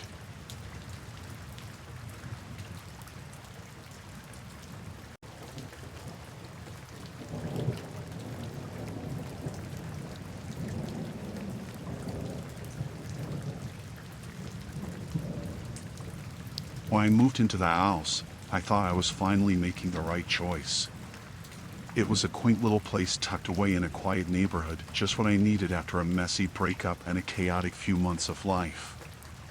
I was looking for peace, for a fresh start. The house was old but well kept. The kind of home with charmed creaky floors, antique doorknobs, and a fireplace that had probably seen better days. But the moment I stepped inside, I knew I could make it my own. It felt like it was waiting for me. The first few days went smoothly. I spent the time unpacking, arranging my things, and getting used to the new space. But as I started to settle in, I began to feel off. At first, it was just a subtle unease. A flicker of doubt that would pop into my mind every now and then. I would be in the kitchen, making dinner, and suddenly I'd stop and look around, feeling like I was being watched. It was never anything I could pinpoint. Just a feeling. I tried to ignore it. I kept telling myself it was just the adjustment period, that I was still getting used to being alone in this new place. But the feeling never really went away. If anything, it started to get stronger. Every time I come home from work, I would hesitate before unlocking the door, as though something was waiting for me on the other side. And then, one evening, it got worse. I was hanging up some clothes in the closet when something caught my eye. A small leather-bound journal was tucked behind a pile of jackets, hidden away in the farthest corner. It didn't belong to me, and I had no idea how it had gotten there. I figured it might have been left by the previous tenants, so I took it down and opened it. The journal was old, but not too old, just a few years. The pages were yellowed, but the writing inside was still legible. I started reading, and that's when things began to spiral. The first entry was from a woman named Claire, the previous tenant. She wrote about moving into the house, just like I had. She described the same excitement I had felt, the anticipation of starting fresh. But as the days went on, her entries started to take a darker turn. She wrote about feeling watched. At first, it was subtle little things, like hearing someone walk around in the attic at night. She wrote it off as the house settling. But as time passed, the noises grew louder. She could hear someone pacing above her bedroom while she tried to sleep. There was no one else in the house. She was alone. The more I read, the more unnerved I became. Her entries became more frantic, more desperate. She spoke of hearing faint whispers at night, of objects moving when she wasn't around. She described a feeling of being constantly monitored, as though someone was always watching her, waiting for her to do something. She wrote about having trouble sleeping, about the oppressive silence in the house, and how it never felt like it was truly hers. It wasn't until the last few entries that I started to panic. Claire wrote about finding a hidden door in the attic, one that she had never noticed before. She had heard noises coming from behind it, like someone was living up there. But every time she checked, no one was there. She tried to confront the landlord about it, but they had told her there was nothing in the attic except old storage. The last few pages were filled with a sense of dread. Claire wrote that she was leaving, abruptly and without warning. She never explained why or where she went. The last line in her journal read, "I can't stay here anymore. Someone's up there." I closed the journal and sat on the floor for a long time, just staring at the pages. My heart was racing. I could feel the fear creeping up my spine. It all started to make sense, the unease, the feeling of being watched, the noises that I had been hearing at night. I had brushed it off as nothing, but now it felt like it was all connected. Claire had felt the same way, and now I was experiencing it too. That night, I couldn't sleep. The thought of someone who had been in the house before me, watching me from the attic, made my skin crawl. I kept hearing the sounds again, just like Claire had written about. The soft, deliberate footsteps above me, pacing back and forth. I convinced myself it was just the house settling, just like Claire had. But I knew deep down that it wasn't. The next day, I decided to check the attic. I had to. I needed to know. I was terrified, but I couldn't ignore it anymore. The ladder was hidden behind a pull-down door in the hallway closet, just like Claire had described. My hands were shaking as I pulled it down and climbed up. The attic was dusty, filled with old furniture and boxes that hadn't been touched in years. I moved slowly, carefully, scanning every corner, every shadow. There was no sign of anyone. Nothing was out of place. But as I reached the far end of the attic, something caught my eye. A small, wooden door, just like the one Claire had described. It was tucked away in the corner, behind a stack of boxes. It was partially ajar. I froze. My breath caught in my throat. I had to open it. I had to know what was behind it. but I couldn't make myself move. My feet felt glued to the floor. I was terrified of what I might find. I left the attic that night without opening the door. I didn't know what else to do. I couldn't stay in the house, knowing there was something or someone up there. But I also couldn't just leave. I had no place to go. Over the next few days, I tried to ignore it, tried to go on with my life. But it was impossible. The feeling of being watched was unbearable. I could hear the footsteps above me at night, just like Claire had. I would hear things move, doors creak open, like someone was walking through the house when I wasn't there. Finally, I decided I couldn't stay. I couldn't keep living like this. I packed up what I could and called a friend to help me move out. The house felt like it was closing in on me, like it was alive and watching me, waiting for me to make a mistake. When I left, I never went back. The house is still there, sitting on that quiet street, waiting for the next person to move in. I don't know what happened to Claire or what was in that attic, but I couldn't stay. I couldn't risk it. I've never felt safe in another house since, and I don't think I ever will.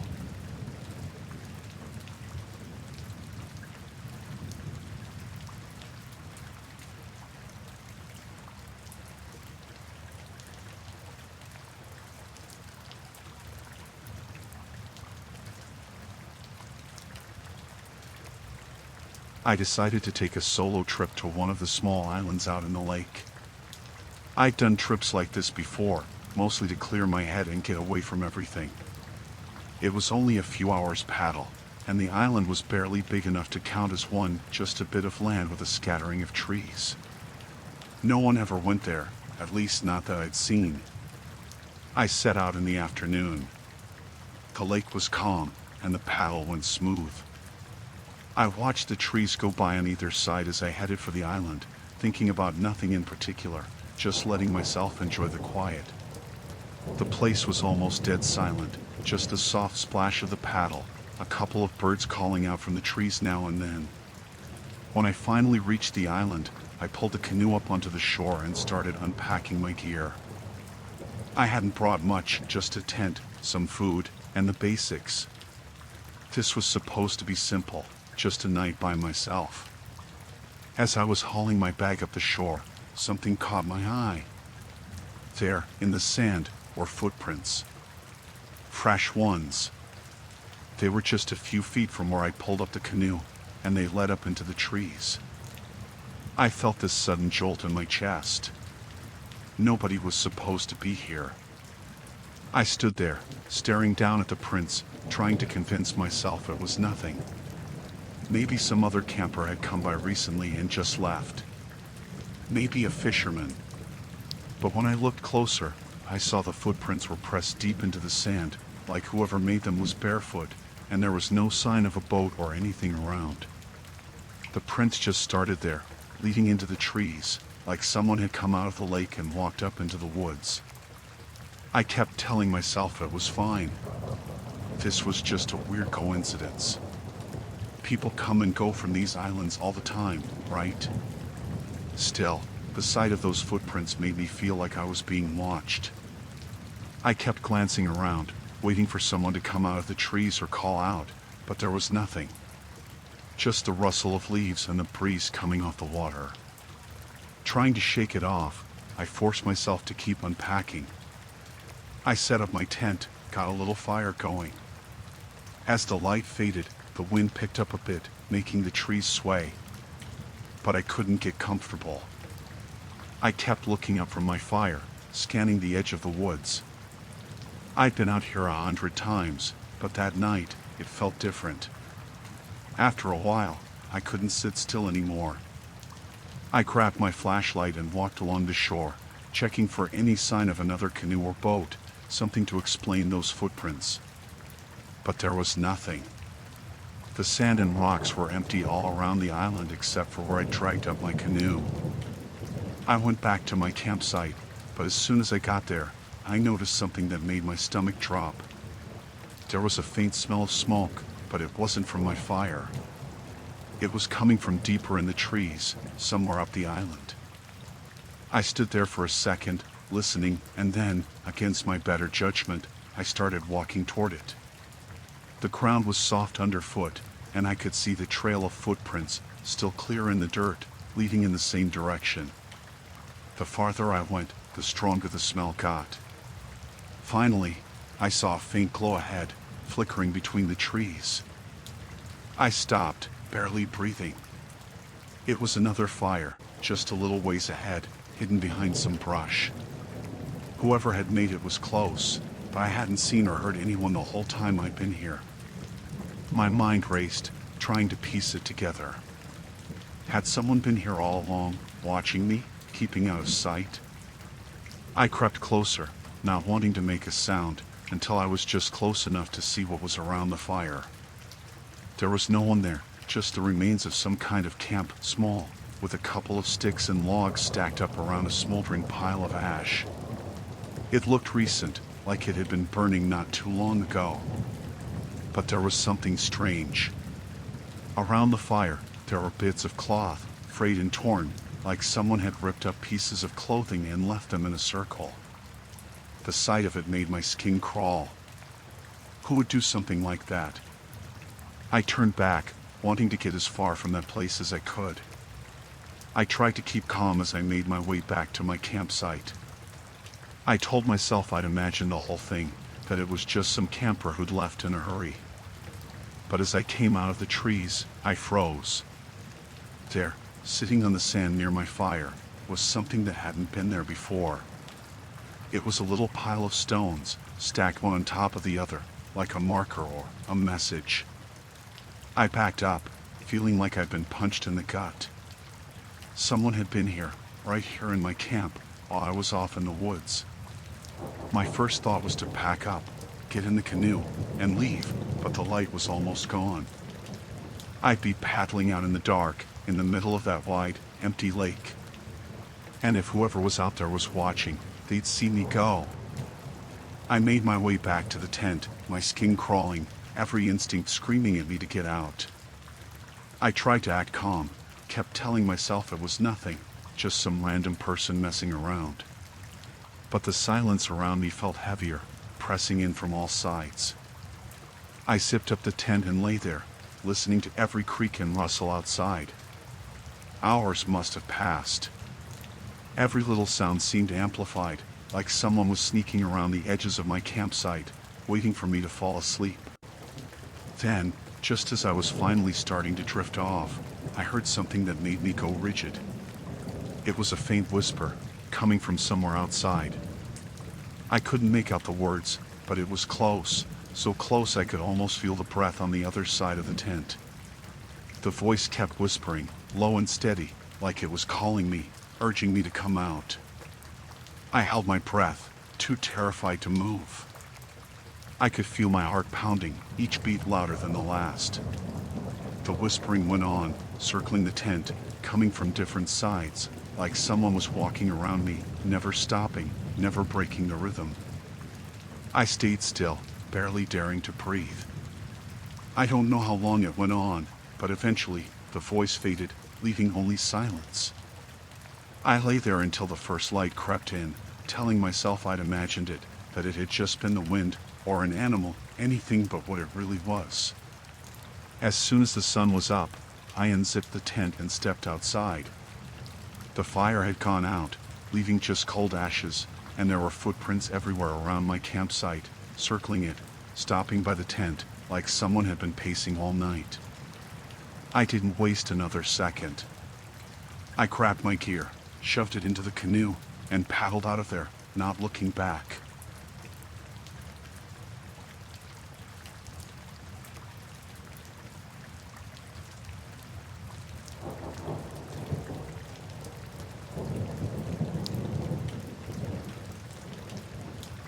I stopped at this old roadside rest stop around 1 a.m.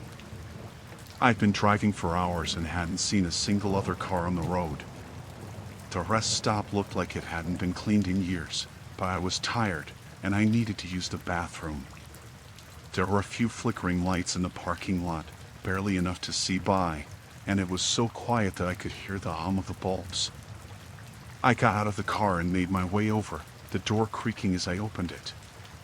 The bathroom was small, with 2 stalls and a sink that looked like it barely worked. It smelled stale and damp, like it had been left to rot. I was just about to push open one of the stall doors when I heard the entrance door creak behind me. I glanced over my shoulder and saw a man standing there, just inside the doorway. I didn't think too much of it at first, figured he was just another traveler. I nodded politely, then stepped into the stall and locked the door behind me. As I started to do my business, I heard his footsteps move closer, slow and deliberate, almost like he was dragging each foot forward. I suddenly felt tense, aware of each tiny noise in the restroom, even my own breathing. The footsteps stopped right outside my stall. I held my breath, trying not to make any sound. I didn't know what his problem was, and I didn't want to find out. Then I heard him mutter something. I couldn't catch what he was saying, but his voice was low, like he was talking to himself or to me. "Hey," he whispered. "You think I don't know who you are?" I stayed silent, hoping he'd go away if I didn't respond. I kept telling myself he was just some weirdo, maybe drunk or high, probably just talking to himself. But then he spoke again, louder, his voice dropping to a growl. "I know you're in there. You can't hide." The way he said it sent a chill down my spine. I was trapped, with nowhere to go. There was no one else around, no one to hear me if I yelled. I thought about standing up, maybe trying to scare him off, but my hands were shaking, and I wasn't sure what he'd do if I made a move. I could hear him pacing just outside the stall, his footsteps shuffling back and forth. Then he stopped again, leaning close to the door. I could see his shadow under the stall door, right up against it, like he was pressing his face against the gap. "Why don't you come out?" he whispered, the edge in his voice growing sharper. "Or are you afraid?" I bit down hard, not letting myself make a sound. I could feel sweat trickling down the back of my neck. I didn't know if he was armed, if he was just messing with me, or if he was planning something worse. My heart was pounding so loud I was afraid he could hear it. Suddenly, I heard him laugh, a short, humorless sound that made my stomach twist. "I know what you did. Don't think you can run from it." I had no idea what he was talking about. I wanted to tell him he had the wrong person, that I didn't know him, but my throat felt tight, like the words were stuck. I was sure if I made a sound, he'd do something. I could feel the tension building, like he was daring me to speak up, to give him an excuse. The silence dragged on, broken only by the sound of his breathing, rough and uneven. Then, out of nowhere, he slammed his fist against the stall door, rattling it so hard I thought the lock might break. I jumped, barely stopping myself from yelping. "Come out," he hissed. "Or I'll make you come out." My mind was racing, trying to figure out what to do. I thought about calling for help, but there was no signal in the middle of nowhere, and I knew yelling probably wouldn't bring anyone. I was on my own. I didn't move, didn't make a sound. I stayed as still as possible, hoping he'd give up and leave. But he just kept standing there, his shadow looming under the stall door, blocking the light. I could hear him breathing, this angry, ragged sound like he was barely holding back. Then he started whispering again, low and dark. "You're going to pay for it. You know that, right? You thought you could get away, but I'm here now. I'm here." I closed my eyes, trying to shut him out, to pretend I wasn't there, that he'd get bored or distracted and leave. But he wasn't going anywhere. I could feel him leaning closer, pressing against the door, testing the lock. Just when I thought he might actually try to break it open, I heard something. A faint sound, like the creak of the door to the restroom opening. The man's breathing stopped, and I heard him straighten up, turning away from the stall. There was a pause, a moment of silence, and then the footsteps began again, fading slowly toward the door. I waited until I couldn't hear him anymore, until I was sure he was gone, and then I counted to 10, holding my breath, forcing myself to stay calm. When I finally opened the stall door, the restroom was empty, silent as before. I didn't see him anywhere. I didn't waste any time. I bolted out of there, running back to my car, half expecting him to be standing outside, waiting for me. But the lot was empty. I locked the doors as soon as I got inside and peeled out of there, not looking back. I didn't stop driving until I was miles down the road, back in a well-lit area with other cars around. Even then, I kept glancing in my rearview mirror, half expecting to see his face staring back at me. It was like I could still hear his voice, whispering in my ear, that same, chilling tone that made my skin crawl. I don't know who he was, or what he wanted, but I'm sure glad I didn't find out.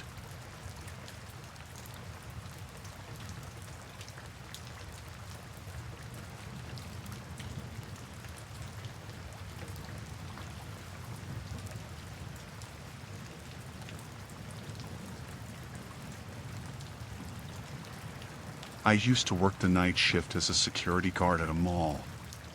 It was usually quiet, just me and the soft hum of the cameras monitoring the empty stores and darkened corridors. I liked the solitude, but sometimes it felt a bit eerie being alone in such a big place. One particular night, while I was doing my usual rounds, I noticed something strange on the monitor. A woman was walking through the food court, her movements slow and unsteady. She looked lost, glancing around as if she were trying to find something or someone. I couldn't make out much of her face, but she had long hair and wore a dark jacket that blended in with the shadows. I watched her for a while, thinking it was unusual for anyone to be there at that hour. The mall had been closed for hours. I grabbed my flashlight and headed down to the food court, hoping to help her find her way. As I approached, I called out to her. "Excuse me. Are you all right?" She turned slowly, and my heart dropped when I saw her face. There was a strange look in her eyes, something unsettling. I can't find my way out," she said, her voice almost a whisper. I stepped closer, shining my flashlight on her so I could see better. "It's all right. The exits are just down this way." I gestured toward the main entrance, but she did not move. "You don't understand," she said, taking a step closer to me. "I have been looking for you. I have been following you." I felt a chill run down my spine. "Following me? Why would you do that?" "Because we are connected," she said, her expression earnest. "I know you. I know all about you."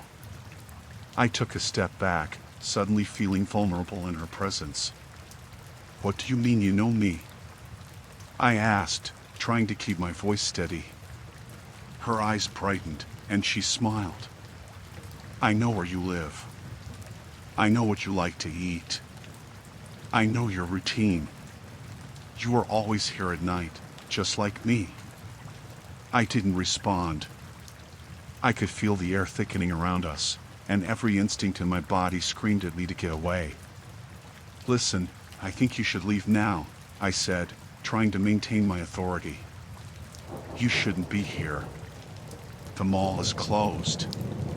She tilted her head slightly, as if considering my words. "You don't get it. We have something special. You feel it too, don't you?" I shook my head, my heart racing. "No. I don't know you. You need to go. I am going to call the police." As soon as I mentioned the police, her demeanor changed. She stepped closer, her voice lowering to a hiss. "You don't want to do that. They won't understand. You and I have a bond. They would only break it." A surge of fear flooded my body. I turned to leave, heading back toward the security desk. I could hear her footsteps following me, quick and determined. I reached for my radio, my fingers trembling as I called in for backup. Dispatch, I need help. There is a woman in the mall. She is not supposed to be here. She is unwell. Copy that. Units are on their way, the dispatcher replied, and I felt a small wave of relief wash over me. I turned back toward the woman, who stood at a distance, her eyes locked onto me. You can't leave, she said softly. You are mine. Her words chilled me. I took a cautious step back, scanning the area for a way to escape. I could hear the sound of sirens approaching in the distance. Help is coming, I said, trying to sound confident. You need to leave now. You cannot stay here. She smiled again, but it did not reach her eyes. They won't help you. They don't understand. Just then, I heard the sound of footsteps coming from the other direction. The woman turned to look, and I seized the opportunity. I sprinted toward the entrance, hoping to reach safety before she realized what I was doing. I could hear her footsteps behind me, fast and relentless. I burst through the double doors, my heart pounding in my chest. I ran to the parking lot, looking for any sign of the police. Finally, I saw the flashing lights of a squad car, and relief flooded my veins. I waved my arms, trying to get their attention. Over here, I shouted. The officers jumped out of the car and rushed toward me. I turned to look back at the mall entrance, my breath hitching in my throat. The woman was standing just inside, her face expressionless as she watched me. Are you all right? One of the officers asked, concern etched on his face. I don't know who she is, but she has been following me. I think she is dangerous, I said, my voice shaking. The officers nodded, their expressions serious. They moved toward the entrance, guns drawn, ready to confront her. I stood off to the side, my heart racing as they approached. Ma'am, one officer called out, you need to come out. You are not allowed to be here. The woman did not move, just stared at them, and I felt a shiver of fear run down my spine. Come out now, the officer repeated, his voice firm. Finally, she stepped into the light, and I could see her face clearly again. I just wanted to be with him, she said, her voice eerily calm. The officers exchanged glances, their eyes narrowing. We need you to cooperate, one said, taking another step forward. Suddenly, she turned and bolted back into the mall, disappearing into the darkness. The officers pursued her, their flashlights illuminating the path as they shouted for her to stop. I felt a mix of fear and relief. They were trained for this. They would find her, and I was safe now. I took a deep breath, trying to steady myself. A few moments later, the officers returned, panting but without her. We've lost her, one said, looking frustrated. She could be anywhere. I felt a pang of panic as they spoke. What do you mean lost her? She could come back. Not if we have a patrol set up, one officer reassured me. We will keep the mall secure. If she returns, we will be ready. I nodded, though a part of me remained on edge. I knew she was out there, somewhere. They stayed with me for the remainder of my shift, keeping a close watch on the entrances. I was grateful for their presence, but my mind continued to race. What if she came back? Why had she been following me? As my shift came to an end, I felt a sense of unease linger in the air. I got in my car, looking around before driving away. I made sure to check my mirrors often, half expecting her to appear from the shadows. I left the mall behind, but the feeling of being watched never truly faded. I decided to report everything to my supervisor the next day. I wanted to make sure no one else encountered her, that no one else felt the terror I had felt that night. The following days were tense, but there were no more incidents. I kept to my routines, but I was always aware, always cautious. Each time I heard a sound or saw a shadow, my heart would race, expecting to see her again. Though I did not see her again, I knew I would never forget her face or the way she spoke. I learned that sometimes danger lurked in the most unexpected places. I remained vigilant, always aware of the darkness that could hide just out of sight.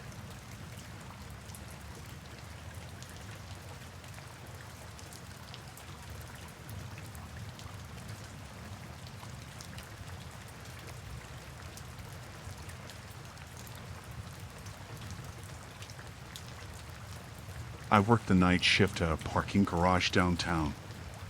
Not the most exciting job, but it was decent money, and I didn't have to deal with too many people, which suited me just fine.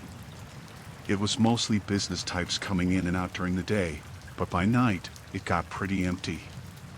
Just a few late-night stragglers who'd forgotten where they parked, or people on their way out after a long shift. My job was to keep an eye on things, check the cameras, make sure no one was breaking into the cars. There was a small booth I worked out of on the ground floor near the entrance. Just me, a chair, a tiny desk with a monitor hooked up to the security cameras, and a vending machine that only took exact change. The garage itself had 5 floors, with dim lighting, so shadows seemed to stretch everywhere. Sound carried strangely in there, echoing down the ramps and bouncing off the concrete walls. A few months into the job, I started noticing something weird. Every now and then, I hear footsteps. At first, I'd think it was just a late-night driver heading to their car, but then I'd look at the monitor, and there'd be no one on any of the cameras. It wasn't constant, just every so often, usually in the dead quiet of the early hours when the place was completely empty. Sometimes it'd sound like they were just a floor above me, sometimes closer, like they were right around the corner. I hear them, pause, wait for the person to appear on one of the cameras, but no one ever did. One night, I got curious and decided to go up and check it out. I grabbed my flashlight and made my way up to the 2nd floor. The echo of my own footsteps bounced off the walls, making the place feel twice as big and twice as empty. I walked up the ramps, my light cutting through the shadows, but I didn't see anything. It was just quiet, with the low hum of the lights buzzing overhead. Then, as I turned to head back down, I heard footsteps, soft but steady, coming from the 3rd floor above me. I froze, trying to listen, my heart pounding a little faster. They sounded slow, like someone just strolling along, not in any hurry. I took a breath and called out, "Hello? Anyone there?" My voice echoed back at me, but there was no answer. The footsteps just stopped. I waited a minute, listening, but everything was silent again. I told myself it was probably just a sound carrying from the street outside, or maybe some kind of weird echo. I shrugged it off and went back to the booth, but I couldn't shake the feeling that something was off. After that, the footsteps became more frequent. Sometimes I hear them a couple of times a night, always when I was alone, always when the garage was empty.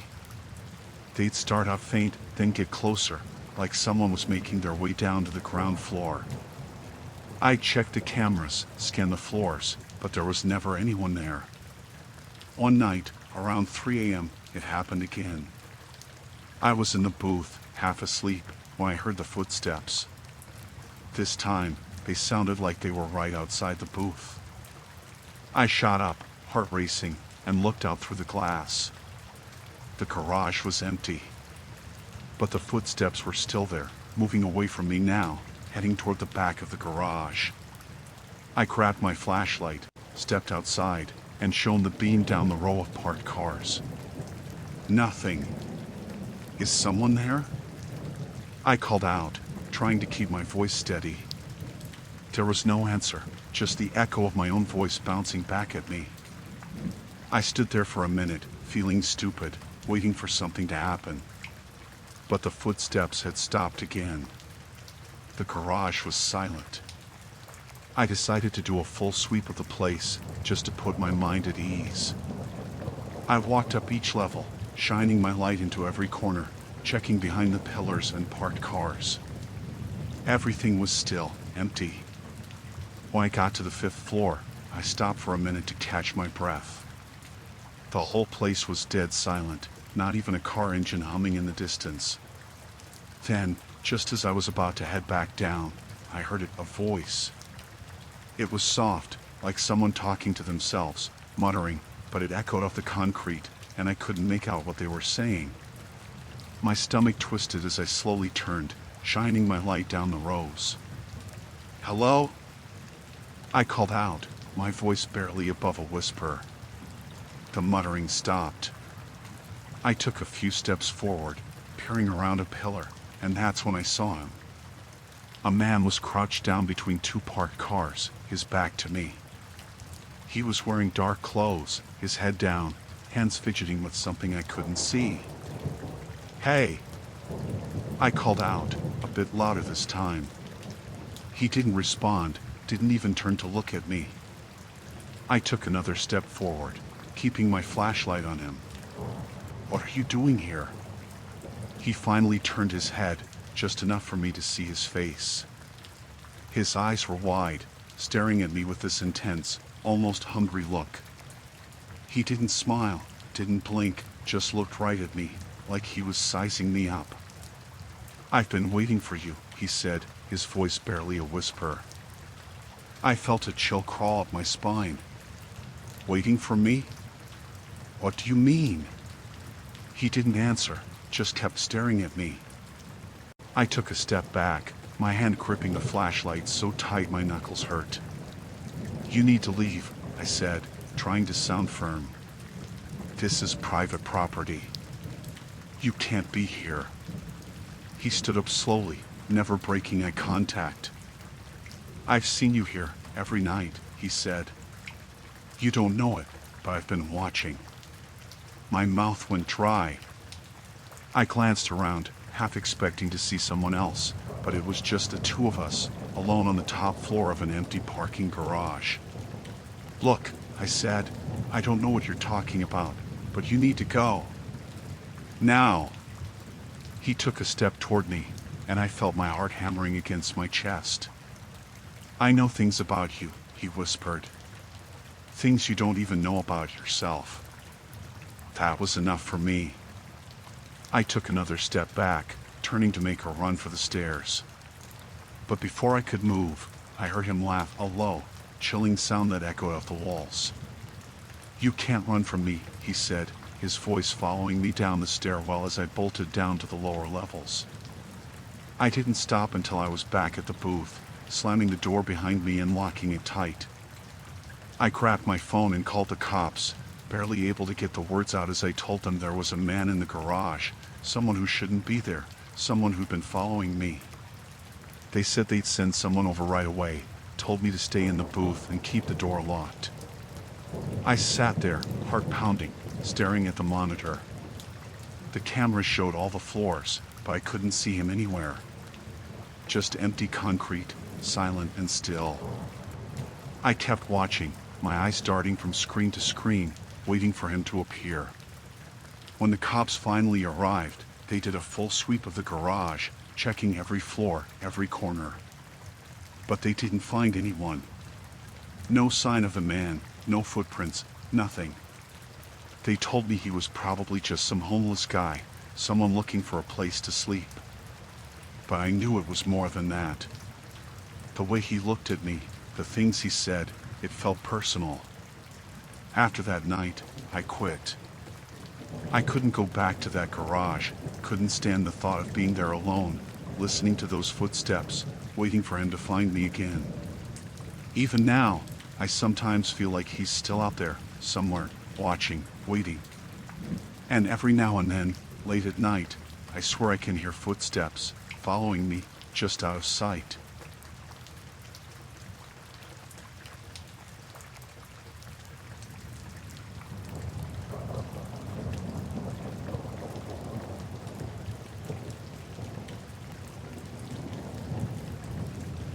There was this park near my place where I'd walk my dog, Penny, every day.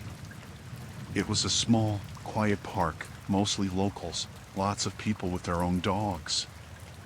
I'd started going there because it felt safe, and Penny loved it. We had a little routine, a loop around the park that took maybe 20 minutes. She'd sniff around, I'd enjoy the fresh air, and we'd both get a break from being indoors. At first, it was like any other place, just people going about their day, some with kids, some with pets, some just out for a walk. But after a while, I started to notice this guy. He was always there, on the same bench, right off the main path. He didn't look out of place or anything, he was just sitting there, like anyone else. But after a few days, I realized he was always watching me. Not just in that casual way, either. He was focused, like he was waiting for me to come by. I told myself it was nothing. Lots of people sit on benches, right? Maybe he was there every day for some other reason, waiting for someone or just passing time. But as the days went by, I couldn't shake the feeling. Every time I came around the corner, I'd spot him in my peripheral vision, and his head would turn, following me and Penny as we walked by. I tried not to look at him directly, tried to pretend I didn't notice. But it was hard to ignore. The worst part was how he never seemed distracted. Most people at the park had a phone, a book, something to keep them busy, but not him. He was just there, sitting straight up, watching. He didn't have a phone, didn't check the time, didn't seem to be doing anything else. Just staring. And his face never changed. He didn't smile, didn't look away, just followed us with his eyes. After a week or so, it started to make me uncomfortable enough that I decided to change my route. I figured if I took Penny down the side path that led out of the park and cut around a couple of blocks, I'd avoid his line of sight. We'd still get our walk, just without passing that spot. So, the next day, that's what I did. Penny and I went down the side path instead of the main one. We made it halfway down before I looked over my shoulder and saw him again. He was standing at the edge of the path, a little ways behind us, staring. Somehow, he'd known to move to that spot, almost as if he'd been waiting for me to take the side path. I didn't know how long he'd been there, but his eyes were locked on me again, unblinking, just watching. I felt a tightness in my chest, and I didn't know what to do. I was in a public place, the middle of the day, so I told myself I was safe. But that didn't stop my hands from shaking. I grabbed Penny's leash tighter and walked faster, taking her out of the park and straight back home. For the next couple of days, I stopped going to the park. I thought maybe I was overreacting, that it was just some coincidence, and that I was making something out of nothing. But even as I tried to ignore it, I couldn't shake the feeling of his eyes on me. After a while, I figured I'd try again, but this time at a different park, a little further away. I'd never seen him outside that one spot, so I told myself it was just that place that made me uneasy, not him. I drove Penny to the new park the next morning, feeling a little better, hoping that a new location would help me relax. The new park was nice, and I felt better almost immediately. It was a larger space with more paths and more people around, so it felt safer. Penny seemed happy too, sniffing around and pulling me forward, as if she knew it was somewhere new and exciting. But not long into our walk, I felt the familiar prickle on the back of my neck. I turned my head slowly, just glancing back, and there he was. Standing a little ways back, watching me from the edge of the path, just like before. He was close enough that I could see his face clearly, and it was the same, blank expression, the same fixed stare. My heart started racing. I hadn't told anyone where I was going, hadn't mentioned I'd be switching parks. But there he was, like he'd known exactly where I'd be. My thoughts started racing, trying to make sense of it. Maybe it was just bad luck, maybe he decided to come here too. But it didn't feel like that. He wasn't out for a walk or enjoying the park. He was just there, watching me, like he'd been waiting. I grabbed Penny's leash and started walking fast, heading straight for the exit. I didn't care if I looked scared or strange, I just wanted out.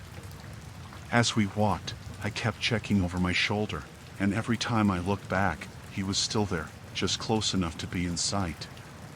He never got closer, never made a move toward me, but he didn't leave either. Just kept his distance, watching me leave. By the time we got back to the car, I was nearly running. I got Penny in, locked the doors, and sped out of the parking lot, barely looking back. I didn't go back to the park for a week after that. I kept telling myself it was just some weird coincidence, but it didn't feel that way. It felt wrong, in a way I couldn't explain. After that, I started changing my routines. I didn't go to any park for a while. I took Penny on quick walks around the neighborhood, sticking close to home, always keeping my eyes open. But even then, I'd catch myself looking over my shoulder, half expecting to see him there, standing at the end of the street or lurking by a corner. And then, one night, I got a knock on my door. It was late, after dark, and I wasn't expecting anyone. My heart pounded as I went to look through the peephole, feeling that familiar prickle down my spine. I didn't see anyone at first, just the empty porch. But then I noticed something on the ground in front of the door, a single piece of paper. I waited, hardly daring to breathe, and watched through the peephole for a few more minutes, but no one came back. Finally, I opened the door, just enough to reach out and grab the paper, then shut it quickly behind me. I unfolded it slowly, my hands shaking. There were only 2 words written on it, in neat, tiny handwriting: "I'm waiting." I didn't sleep that night. I kept all the lights on, kept Penny close by, checking every window, every door. I didn't know what he wanted, didn't understand why he was watching me, but I knew I couldn't go back to the parks. I didn't want him knowing where I lived, where I walked, where I'd be. I had no idea if he'd ever come back, or if he'd just keep watching from a distance, waiting like he'd written. It's been weeks since then. I haven't seen him again, but I still feel his eyes on me every time I leave the house. I don't go back to any of the parks. I don't go anywhere predictable. I change my routes, vary the times I go out. I don't want to give him any chances. But even now, sometimes, I catch a glimpse of someone in the corner of my eye. A figure, standing just far enough away that I can't make out the face. And every time, my heart skips, thinking it's him, that he's still out there, still watching, still waiting.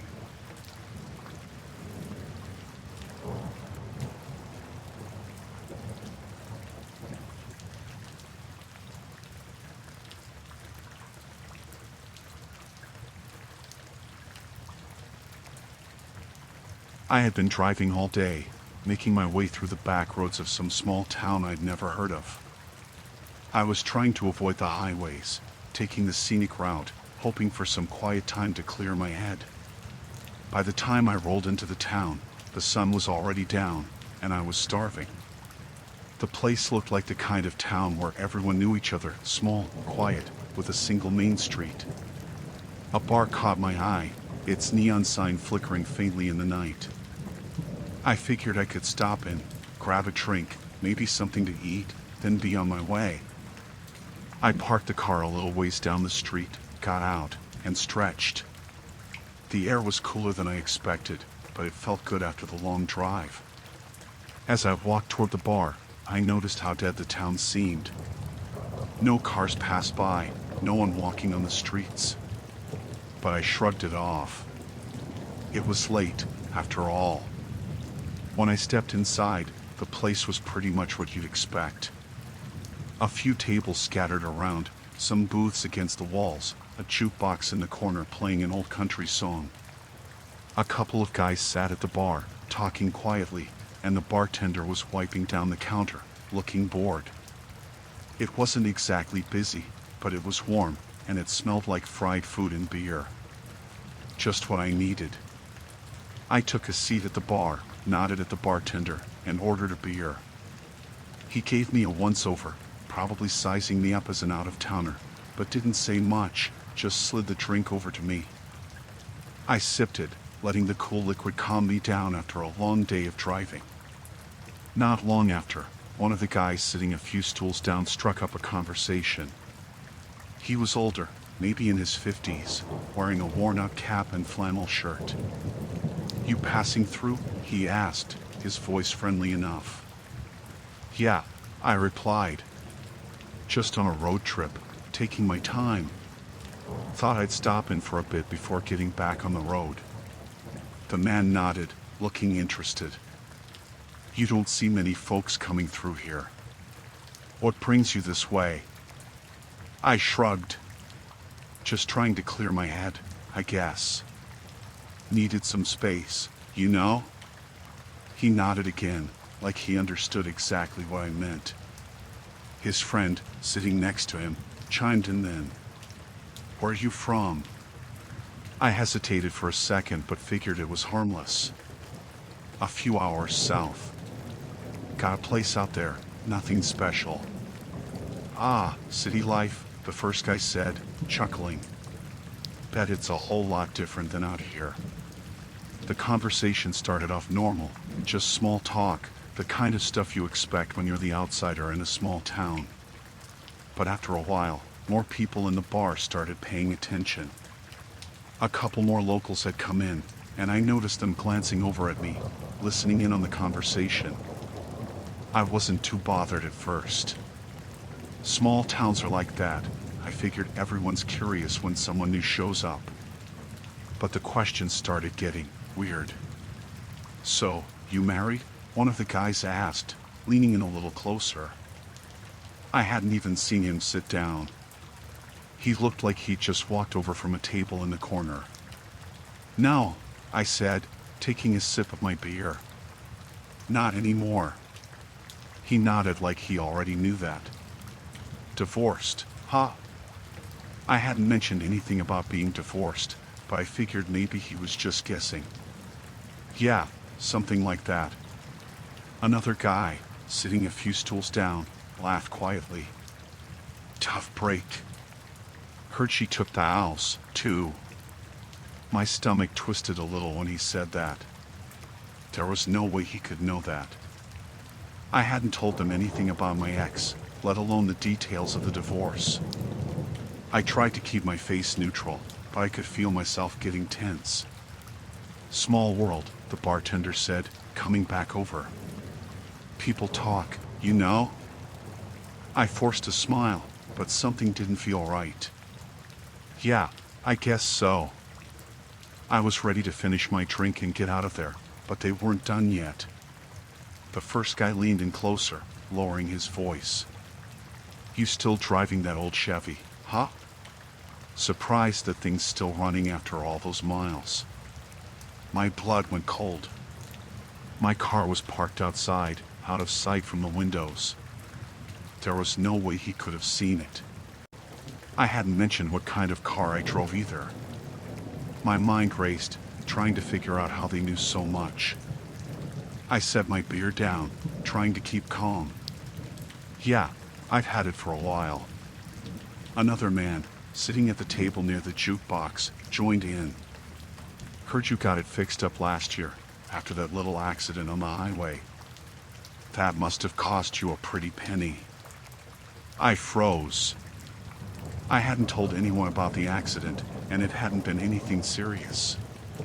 Just a small fender bender on the highway, barely worth mentioning. But this guy knew, and he knew details. The repair, the cost, all of it. I looked around the bar, suddenly feeling trapped. The locals were all watching me now, their eyes cold, their smiles too wide. It was like they knew everything about me, things I hadn't shared with anyone, and they were enjoying watching me squirm. I cleared my throat, trying to play it off. "Yeah, I got it fixed. No big deal." The guy next to me chuckled, like he knew I was lying. No big deal, huh? Didn't seem like that when you were fighting with the insurance company. That was it. I stood up, trying to keep my movements calm, but my heart was racing. I think I'm gonna head out, I said, reaching for my wallet. The bartender shook his head. No need. It's on the house tonight. I hesitated. The last thing I wanted was to owe these people anything, but I didn't feel like I had a choice. I nodded, shoved my wallet back in my pocket, and headed for the door, my heart pounding in my chest. As I pushed the door open, I could feel their eyes on my back. The air outside was colder now, and I hurried to my car, my footsteps echoing in the empty street. When I reached the car, I fumbled with the keys, my hands shaking as I unlocked the door. I glanced around, half expecting to see one of them standing behind me, but the street was empty. I climbed in, slammed the door shut, and locked it.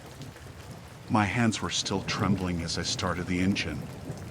The headlights lit up the street in front of me, but I couldn't shake the feeling that someone was watching from the shadows. As I pulled away from the curb, I glanced in the rearview mirror. The bar door was still open, and I could see the locals standing there, watching me drive away, their faces shadowed under the flickering neon sign. I didn't stop driving until I was miles out of town, back on the empty highway. I kept checking my mirrors, convinced that one of them would be following me, but there was nothing. Just the dark road stretching out ahead of me. Even now, I can't figure out how they knew so much. I didn't tell them anything, but somehow, they knew everything. They knew things I hadn't even told my closest friends. It was like they had been watching me for years, waiting for the moment I'd walk into that bar. I've tried not to think about it since then, but every time I pass through a small town, I get that same uneasy feeling. I check the rearview mirror more often, and I never stop at places I don't know. I don't think I ever will again.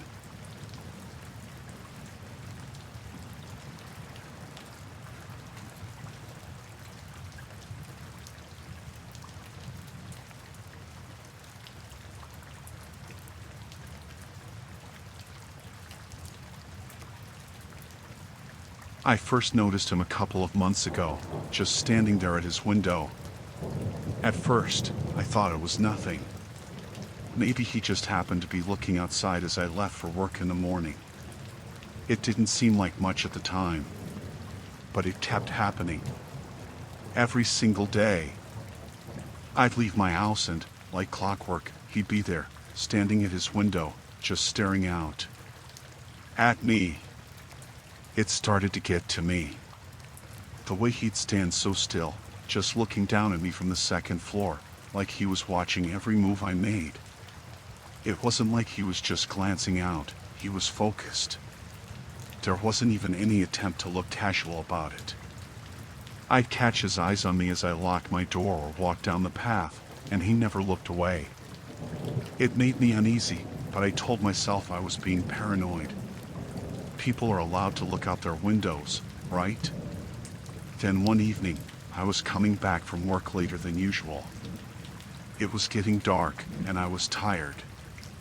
I parked my car and started walking up the path to my door when I saw something lying on the ground. It was a piece of folded paper. I picked it up, thinking it might have been some flyer someone left behind, but as soon as I unfolded it, I realized it wasn't that. It was a note, handwritten in messy letters that looked like they'd been scrawled down quickly. The words on the note, they were describing my routine. Leaves the house at 7:15 every morning. Comes back around 6:30 most nights. Sometimes runs late on Wednesdays. Usually picks up groceries on Sundays. It went on like that, listing things I did almost every day. The times I'd been out late with friends, the mornings when I'd gone for a jog instead of driving to work. There were details in there that even I didn't really think about. Things like the fact I've watered my plants every 3 days, or that I'd usually check my mail in the morning before I left. It took a minute for it to sink in, but then my stomach dropped. Someone had been watching me, really watching me. keeping track of what I did, when I did it, and writing it all down. I looked up at his window. It was dark, but I could just barely see a figure standing back in the shadows. I couldn't make out his face, but I knew it was him. It had to be. He was the only one who would have been able to see all of that from his window. I went inside, locking the door behind me quickly, my hand shaking as I twisted the deadbolt. I stood there in my entryway for a while, just listening, trying to calm down. I kept expecting to hear footsteps outside, or a knock at the door, but there was nothing. Just the usual evening noises from the neighborhood. I thought about calling the police, but what would I say? That my neighbor was looking out his window too often? That someone left a creepy note on my doorstep? I wasn't even sure if they would do anything about it. I kept telling myself it was probably nothing. Maybe it was just a prank, some kid messing around. But deep down, it didn't feel like that. It felt personal. For the next few days, I tried to change up my routine. I left at different times, took different routes, anything to make it harder to keep track of me. But every time I went out, I still saw him there, standing at his window. It didn't matter if it was early in the morning or late at night. If I was coming back from work or just stepping out to get the mail. He was always there, watching. One night, I decided I needed to do something. I thought maybe I'd go over and confront him, or at least ask him what his deal was. It was late, almost midnight, and his lights were on. I could see him at the window again, but this time, he was standing closer, his face almost pressed up against the glass. I could see his eyes clearly for the first time. They were just staring straight at me, wide and unblinking. He didn't look away, not even when I stepped closer to the edge of my property. I hesitated, suddenly unsure if I should actually go up to his door. Something about the way he was looking at me made my skin crawl. It wasn't just a passing glance. It was intense, like he was studying me. I could feel his eyes following me as I backed away and turned toward my own house. The next morning, I found another note. This time, it was taped to my front door. It wasn't a list like before. It was just a few lines, written in that same scratchy handwriting. Why don't you come over? I know you've noticed me. I've seen you looking back. That was enough. I called the police that day. I told them about the notes, about him always being at the window, and how it was making me feel unsafe. They sent a couple of officers over, who talked to him for a few minutes, then came back to me. They said he didn't admit to anything and that it wasn't illegal to stand at a window in your own house. They'd keep an eye on things, but there wasn't much they could do. I felt frustrated, like they weren't taking me seriously. That night, I didn't sleep well. I kept waking up, thinking I heard something, like footsteps outside my window or the creaking of the floorboards in the hallway. I was starting to think I was going crazy. The next day, I decided to stay with a friend for a while, just to clear my head. When I came back home a few days later, it felt different. The house was quiet, too quiet. It didn't feel like mine anymore, like something had changed while I was gone. I checked all the rooms, making sure everything was in place, but there was nothing out of the ordinary. But as I walked back toward the front door, something caught my eye. A small, black USB drive was sitting on the doormat, like it had been left there on purpose. I hadn't seen it when I first walked in, so it must have been put there while I was inside. I took it inside, not sure if I should even touch it. It could have been anything. But my curiosity got the better of me, and I plugged it into my laptop. There was only one file on it, a video. It was dark and grainy, like it had been taken on a phone camera with a shaky hand. I recognized the angle almost immediately. It was from his window, pointing directly at my house. It showed me coming and going, day after day. There were even videos of me inside my house, through the windows, doing everyday things, cooking, watching TV, even sleeping. I felt sick, like I was going to throw up. I pulled the USB drive out and ran to the phone to call the police again. This time, they took it more seriously. They came over and checked everything, but when they went to his house, no one answered the door. They said they'd come back with a warrant, but by the time they did, the place was empty. He was gone. I haven't seen him since. I don't know where he went, and I don't care to find out. I moved a couple of months after that, to a new town. I keep my curtains closed all the time now, and I don't stay in one place for too long.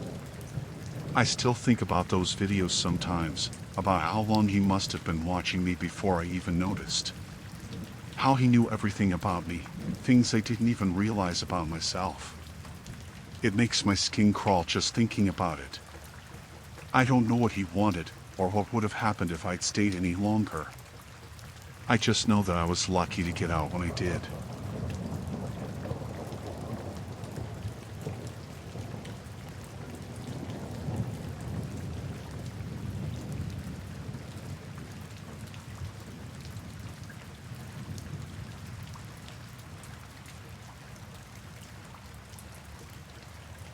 The station was almost completely empty that night, apart from the faint sound of the ticket machine humming and the distant rattle of wind against the overhang. I'd missed the earlier train by just a minute, so I had no choice but to wait for the last one. It was late, almost midnight, and the cold was creeping into my bones. The rain wasn't helping either. It was one of those steady, relentless rains that made everything feel heavier. I sat on the bench under the overhang, close enough to the tracks to hear the occasional drip of water from the edge of the shelter. The electronic board said the train was running 10 minutes late. I wasn't surprised, it always seemed to happen at this station. I adjusted my bag on my lap and tried to keep my focus on the platform, even though there wasn't much to look at. That's when I noticed him. At first, I thought he was just another passenger waiting for the same train. He was pacing back and forth on the far side of the platform, where the light didn't quite reach.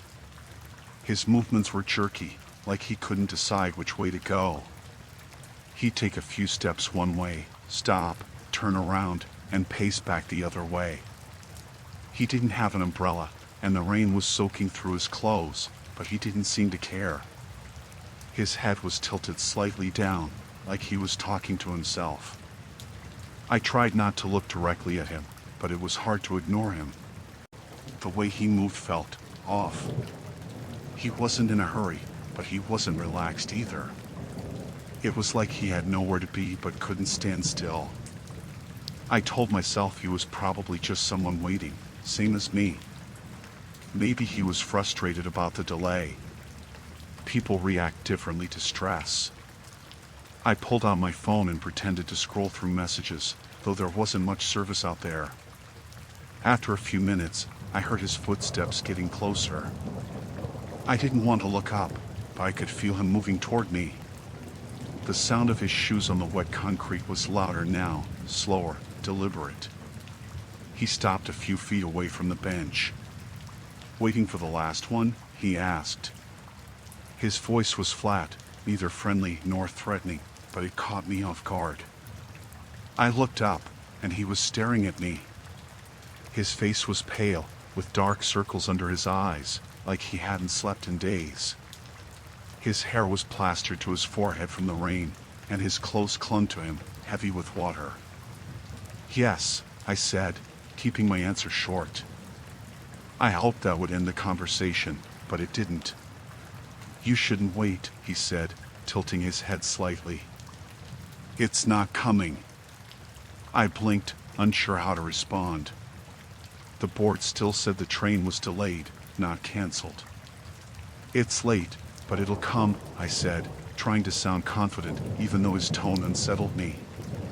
He shook his head slowly, a faint smile tugging at the corner of his mouth. "No, it never comes. Not this one." I shifted on the bench, gripping my bag tighter. What do you mean? He stepped closer, and I could see his hands trembling slightly. The last one, he said, his voice lowering. It's not like the others. You don't want to get on it. I glanced around the platform, hoping to see someone else, anyone, but we were still alone. The lights flickered briefly, and I felt a chill that wasn't just from the rain. I think you're mistaken, I said, trying to keep my voice steady. I've taken the last train before. He laughed softly, but it wasn't a warm sound. It was dry and hollow. Not this one, he said again, as if it was obvious. He moved to sit down on the bench, leaving just enough space between us that I couldn't get up without brushing past him. I thought about leaving, walking back to the ticket office, but the idea of being out there in the open felt worse somehow. At least under the overhang, I could see him. Out there, I wouldn't know if he was following me. You don't believe me, he said, watching me carefully. That's fine. Most don't. I didn't answer. I just stared at the electronic board, willing it to update, to tell me the train was finally approaching. But it stayed the same. I used to wait, too, he said after a moment. Back before I understood. Understood what? I asked, despite myself. He leaned back, tilting his face up toward the rain.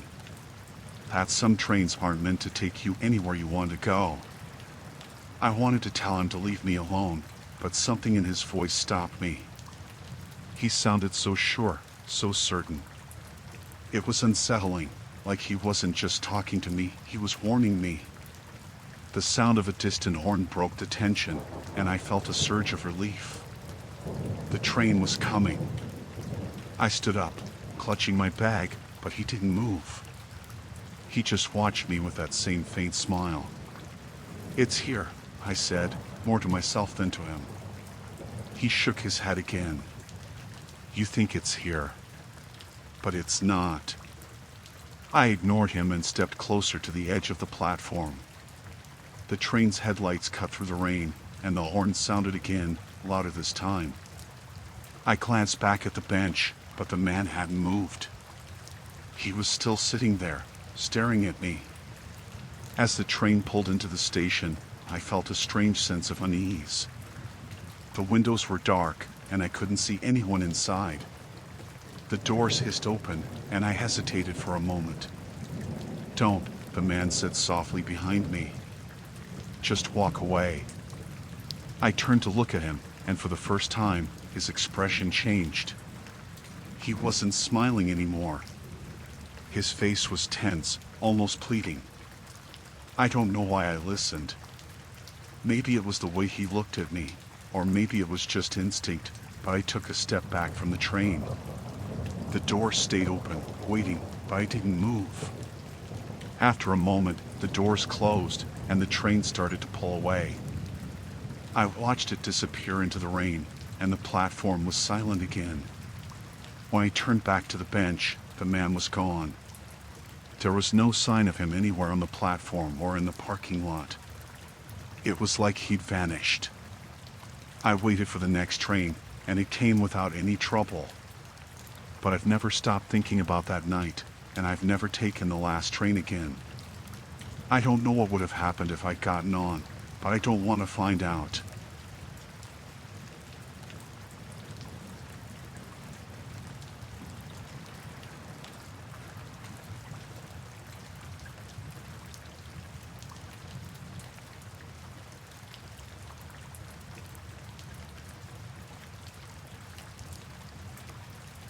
I had parked my car in this small lot just off a wooded trailhead.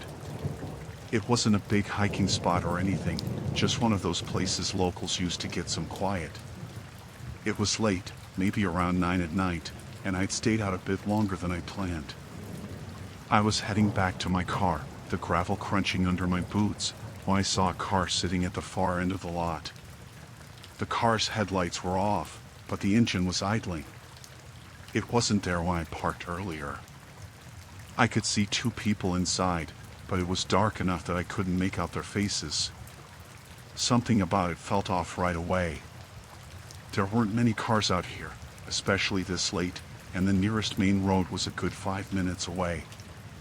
I told myself they were probably just waiting for someone. Maybe a couple who had gone for a walk. I tried not to overthink it, but my pace slowed as I got closer to my car. The other car was positioned so that it faced the trail entrance, and I had to pass it to get to mine. As I got closer, the driver's window rolled down a few inches. "Hey," the driver called out. His voice was calm, casual. I stopped, trying not to seem startled. "Yeah. You just come off the trail?" he asked. I nodded, glancing at my car, which was only a few steps away. "Yeah, just heading out now." The passenger leaned forward, and I could see him a little better. He was younger than the driver, maybe mid-20s, with a hoodie pulled up over his head. The driver looked older, maybe mid-30s, clean-shaven, with a baseball cap. "Not many people out here this late," the driver said, like he was making conversation. "Yeah, it's quiet," I replied, keeping my answer short. "You come out here often?" the passenger asked, tilting his head slightly. I shook my head. "First time in a while." There was a pause, and I could feel both of them watching me. I stepped toward my car, reaching into my pocket for my keys. "You from around here?" the driver asked. His tone had shifted slightly, like he was sizing me up. "Not really," I said. "Just passing through." I reached my car and unlocked it, but before I could open the door, the passenger spoke again. "Where you headed?" he asked. That question froze me for a second. It was the way he said it, like he wasn't just curious, like he wanted to know something more specific. "Home," I said, keeping my voice steady. The driver chuckled softly, but there wasn't any humor in it. "Long drive?" I didn't answer right away. I was trying to figure out if they were just messing with me or if this was something more serious. I pulled open my car door and climbed in, locking the doors behind me. The driver leaned out of his window, his face still mostly in shadow. "We were just asking," he said. "No need to be rude." I didn't respond. I started the engine and glanced in my rearview mirror. The car behind me hadn't moved, but I could see their brake lights flicker on for a moment before going dark again. As I backed out of the parking spot, the driver's voice cut through the quiet. "Drive safe out there." It wasn't what he said, but the way he said it. Like it was a warning. I pulled out of the lot, my hands gripping the steering wheel tightly. I checked my mirrors as I turned onto the narrow road leading back to the main highway. At first, I didn't see their car, but then, about a minute later, their headlights came on. They followed me. At first, I tried to tell myself it was a coincidence. Maybe they were just leaving too. But they stayed close, too close, their headlights glaring in my rearview mirror. The road was winding, with no streetlights, and the darkness made it hard to see much else. I drove at a steady speed, trying not to let them know I was nervous. After a few minutes, I saw a turnoff up ahead, a dirt road that led to another trailhead. I decided to take it, hoping they'd keep going. I turned onto the dirt road, my tires kicking up gravel. For a second, I thought it worked. Their car didn't turn right away. But then, as I glanced in my mirror, I saw their headlights swing around the corner. I felt my chest tighten. This wasn't a coincidence. The dirt road was narrow, barely wide enough for two cars, and it wound deeper into the woods. I didn't know where it ended, but I didn't have much choice. I sped up slightly, hoping to put some distance between us. The other car sped up too. I reached a point where the road opened up into a small clearing. I slammed on the brakes, my car skidding slightly, and threw it into reverse. I spun the wheel and backed up, aiming to turn around and head back to the main road. The other car stopped at the edge of the clearing, blocking the way out. I sat there, my heart pounding. Their headlights were blinding, making it impossible to see who was inside. I could feel the panic rising in my chest, but I forced myself to stay calm. I shifted into drive and hit the gas, aiming for the narrow gap between their car and the edge of the clearing. My tires skidded on the loose gravel, but I managed to squeeze past them. As I sped back down the dirt road, I glanced in my mirror and saw their car turning around to follow me. I hit the main road and floored it, my car roaring as I pushed it as fast as it would go. The other car was right behind me, their headlights flashing now, like they were trying to mess with me. I knew I had to get to somewhere safe. The highway wasn't far, and I figured if I could make it there, I have a better chance of losing them. The next few minutes felt like hours. The road was dark and empty, and their car stayed right on my tail. I could see their silhouettes now, moving in the car, but I couldn't make out their faces. Finally, I saw the glow of the highway up ahead. I turned onto the ramp, my tires screeching as I merged onto the empty road. The other car followed, but they didn't stay long. After about a mile, they suddenly slowed down and turned off onto a side road. I didn't stop driving until I was miles away, the adrenaline still coursing through me. I pulled into a gas station, parked under the bright lights, and sat there for a while, trying to calm down.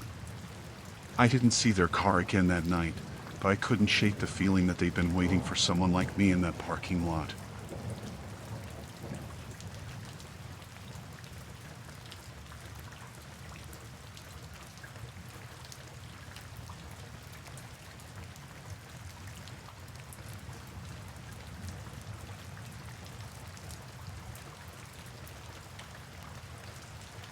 I worked a late shift at a cafe that stayed open until midnight, and the walk home was always the worst part of my day. Most nights it was quiet, just the usual empty streets, but I'd always feel like someone was watching me. I put it down to being tired or paranoid. I wasn't usually a nervous person, but that walk alone in the dark, it just did something to my mind. One night, close to 12:30, I left work and started my walk back. The street was completely empty, like always, just a few lights from closed shops and the occasional flickering street lamp. I put my hands in my pockets and started down the sidewalk, keeping my head down, focusing on my breathing. About halfway home, I heard something behind me, a faint echo of footsteps. At first, I thought it was just my own footsteps bouncing off the buildings. I even stopped walking, just to make sure. When I stopped, the other footsteps stopped too. That's when my stomach turned cold. I couldn't see anyone behind me, but I knew someone was there. I started walking again, a little faster this time, listening closely. After a few seconds, I heard it again, the soft shuffle of steps keeping pace with mine. I didn't look back. I told myself that it was just someone walking in the same direction, going home like me. But I felt this weight pressing down on me, like something bad was just behind my shoulder. I reached the corner, turning onto a narrow street, and dared a quick glance over my shoulder.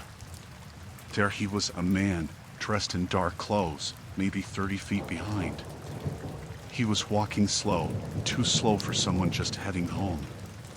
It was like he was matching my speed on purpose. I turned back around, my heart hammering in my chest.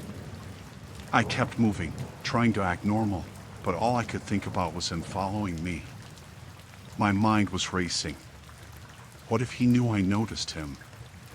What if that made it worse? I sped up a bit, trying to keep calm. The steps behind me got faster too, like he was keeping just close enough for me to hear him. I wanted to look back, but I was too scared to. After a few blocks, I took another turn, heading down a side street, hoping I could loosen that way. The footsteps paused for a second, then picked up again, right behind me. I felt like I was being hunted. I turned again, down an alley, the kind you'd only go through if you were desperate. The alley was dark, barely lit, with tall buildings on either side. I kept moving, praying he'd pass by or get tired of this game. But when I got halfway through, I heard the footsteps stop. I turned slowly, trying to keep my breath steady. He was there, standing at the mouth of the alley, watching me. He didn't say anything, didn't try to hide that he was staring. I could see his face now, illuminated by the faint light from a street lamp. He was a stranger, but at the same time, not. I remembered him. Weeks ago, he'd come into the cafe. He'd only ordered a coffee, stayed for maybe 10 minutes, barely talked, just sat there watching me the whole time. I'd forgotten about him until now, but now I couldn't unsee it. He took a step toward me, slow and deliberate. I backed up, my hands starting to shake. "What do you want?" I managed to choke out, my voice trembling. He didn't answer, just kept moving forward. I felt trapped, knowing the only way out was past him. I tried to keep my head up, tried to act like I wasn't scared, but I could feel the panic rising in my chest. He stopped a few feet away from me, close enough that I could smell his stale breath. His eyes were cold, focused right on me. It was like he was waiting, watching to see what I'd do next. I couldn't just stand there. I took a deep breath and forced myself to speak. "Look, I'm just trying to go home. I don't know what you want, but please, just let me go." He tilted his head, like he was considering it, but there was something in his eyes that told me he wasn't going to leave me alone. He took another step forward, and that's when I knew I had to act. Without thinking, I darted to the side, running past him as fast as I could, my feet pounding on the pavement. I could hear him behind me, running too, his steps echoing in the narrow alley. I ran faster, my heart pounding so hard I thought it might burst. I rounded the corner, back onto the main street, hoping he'd give up, hoping someone else would be around. But it was dead silent, not a single person in sight. I kept running, looking for any open door, any place I could duck into, but every shop was closed, the lights off. I could still hear his footsteps behind me, getting closer. I turned down another street, looking for any place to hide. I spotted a small alley between two buildings, barely wide enough for me to squeeze through, and darted into it. I pressed myself against the wall, holding my breath, listening as his footsteps slowed, then stopped just outside. He was close, so close I could hear him breathing. I shut my eyes, willing myself to be invisible. He stood there, just a few feet away, and I heard him mutter something under his breath. I couldn't make out the words, but it was enough to know he hadn't given up. I heard him step back onto the main street, his footsteps fading as he walked away, but I didn't move. I stayed pressed against the wall, waiting, my body tense, afraid he'd come back. When I finally dared to step out of the alley, I didn't see him anywhere. I stayed close to the buildings, moving as quietly as I could, my eyes scanning every shadow, every corner. My apartment was just a few blocks away, but those blocks felt like miles. When I finally got inside, I locked the door and slid down to the floor, my whole body shaking. I sat there in the dark for a long time, listening, waiting, afraid he'd somehow found me again. That night, I barely slept. Every sound outside, every creak, made me jump. I kept seeing his face, those eyes, the way he'd stared at me like I was some kind of prize. I don't know what he wanted, or why he was following me. But I know I'll never forget that feeling, the fear of being hunted, the way he watched me, like he already knew he'd find me again. Since then, I don't work late shifts anymore. And I never walk home alone at night.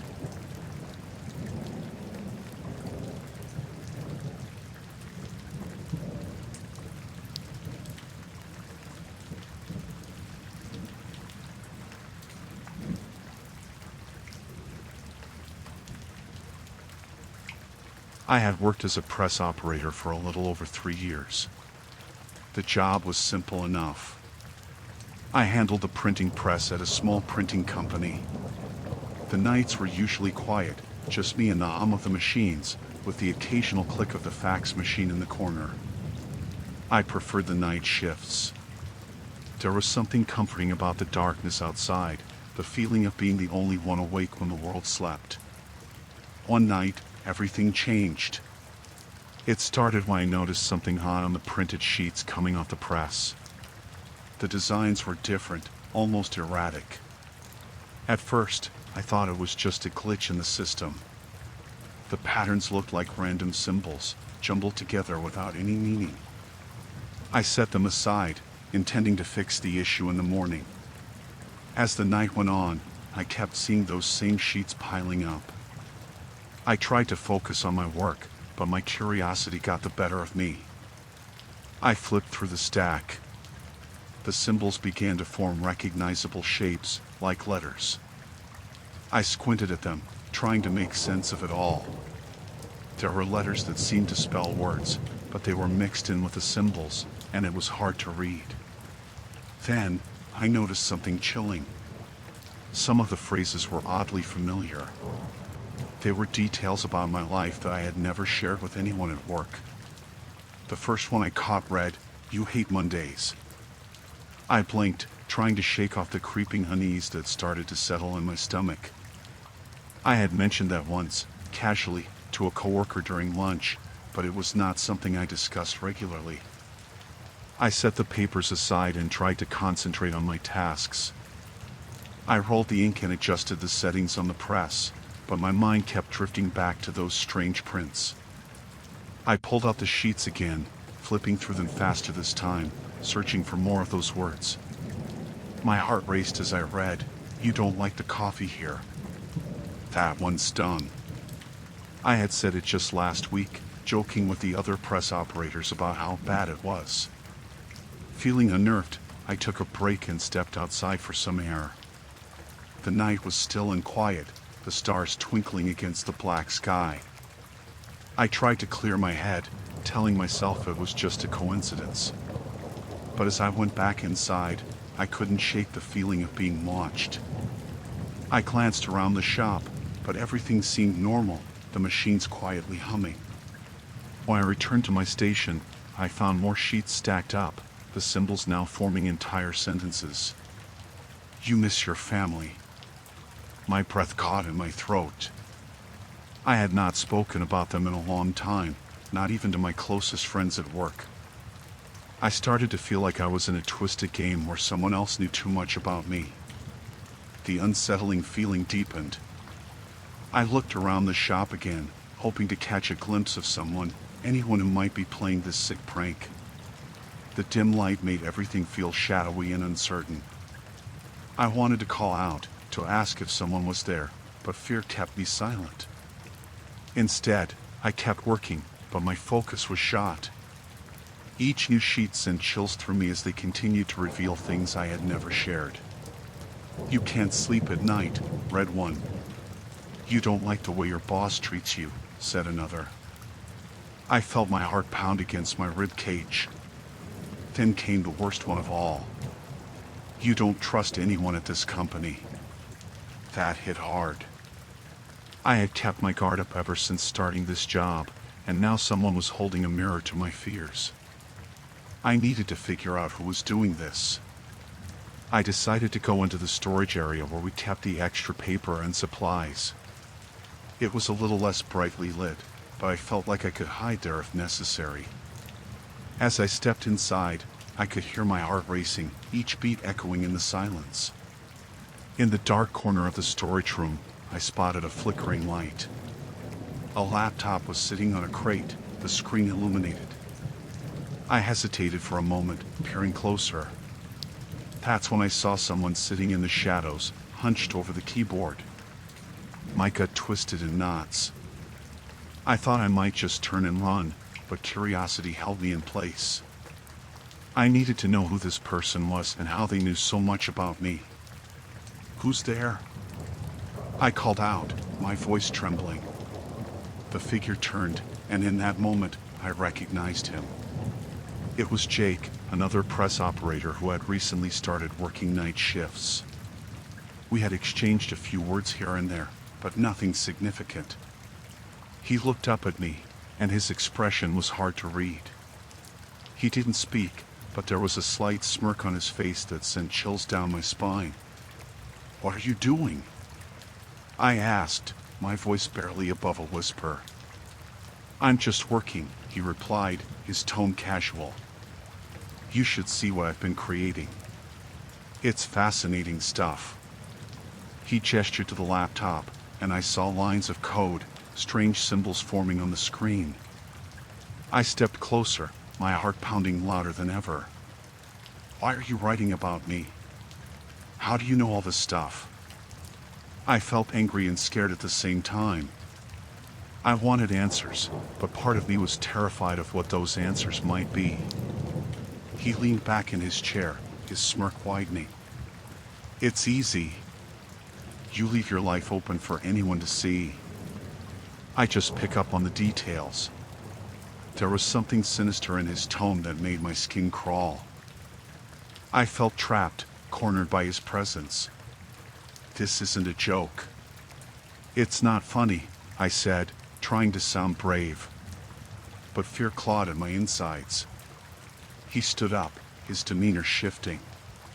"You think I'm playing a game? This is serious. You don't even know what I can do with this information." He took a step forward, and I instinctively backed away, looking for an escape route. "Stop," I said, my voice firm despite the trembling. "You're crossing a line. You can't just invade someone's privacy like this." He paused, looking at me with a mix of amusement and irritation.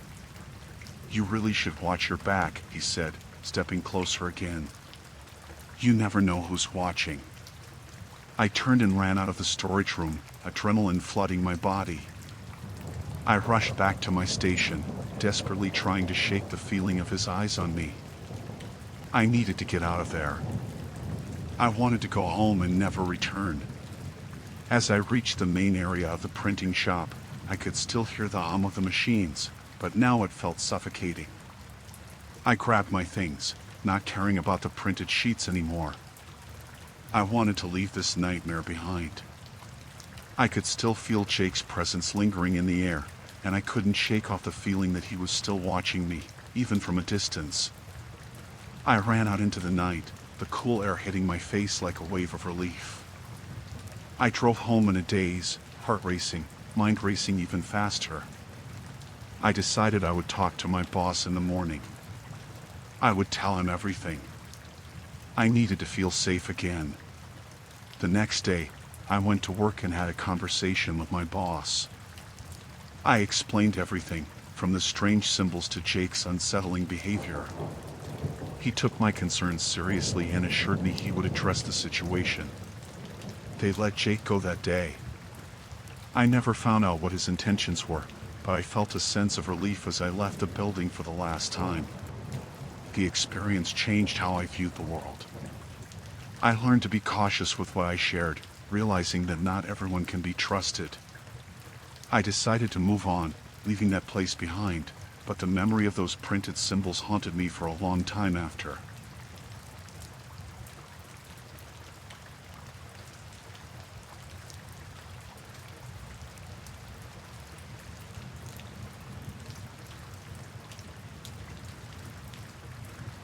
I went down to Everglades National Park to spend a day kayaking on my own.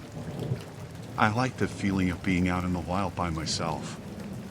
No people, no noise, just water, trees, and whatever wildlife decided to pop up along the way.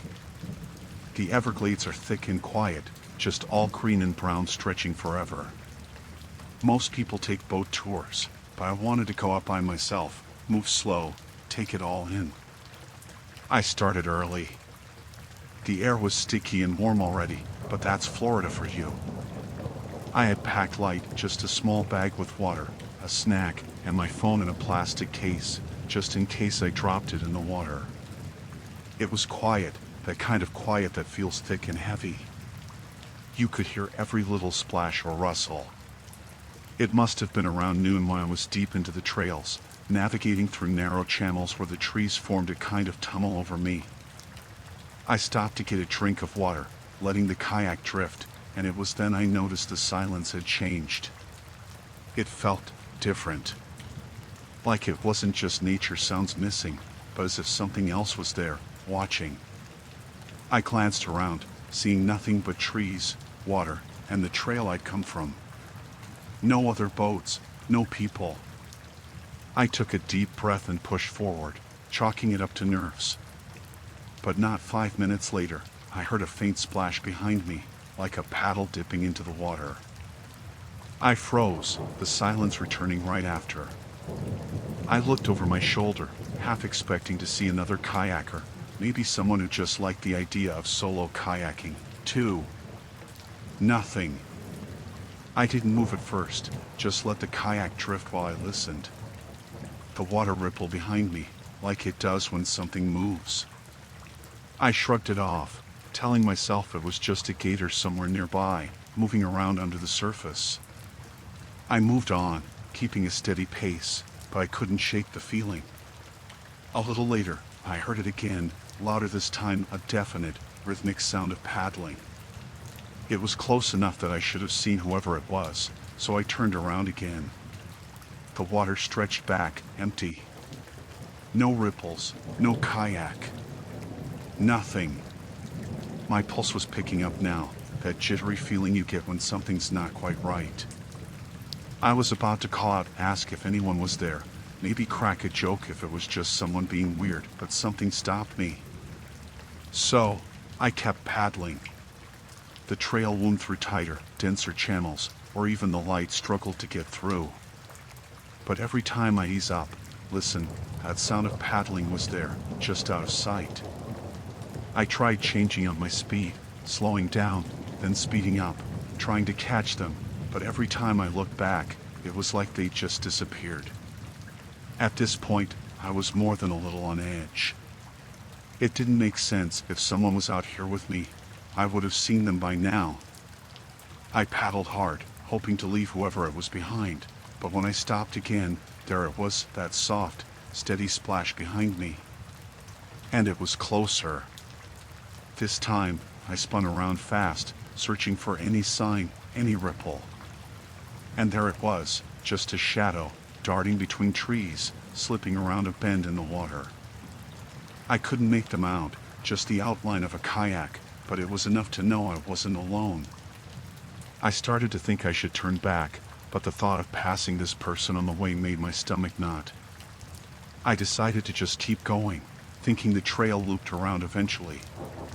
The sound would fade, then come back, closer every time. The last time I heard it, it was almost right behind me. I kept glancing back, trying to catch a glimpse, but the kayak was always gone the moment I looked, like they knew the exact second I was going to turn around. I thought of yelling out, calling for help, but I wasn't sure who'd even hear me. My phone had no service, and I didn't want to stop long enough to try finding a signal. The sun was starting to sink low. I knew I didn't have much time before the light started to go. I paddled faster, my arms burning, eyes darting around for any sign of an exit. I was hoping I'd come across a ranger or another kayaker, but there was nothing, just the quiet and that steady, creeping sense of being followed. I came around a bend, and there, in the middle of the water, was another kayak. It was facing mine, dead still. I couldn't make out their face. They were wearing a white-brimmed hat pulled down low, casting a shadow. Their paddle lay across their lap, and they just sat there, waiting. I gripped my own paddle, heart hammering in my chest, wondering if they were going to say something, explain why they'd been trailing me. But they didn't move, didn't say a word, just kept their face down, hidden. Then, without a sound, they lifted their paddle and turned, slowly gliding back into the thick trees and shadows. It was like they wanted me to follow them, like they were leading me somewhere. But I stayed put, watching until their kayak disappeared around the bend, the water still behind them. I waited a few seconds before turning my own kayak and paddling in the opposite direction, faster than I ever thought I could. I didn't care if I was going the right way or not, I just wanted to get out, back to somewhere safe, anywhere with people. The sound of paddling came back again, but this time, it was moving away from me. I kept going, pushing hard, until finally, I saw the trailhead up ahead. I'd never felt such a mix of relief and terror at the same time.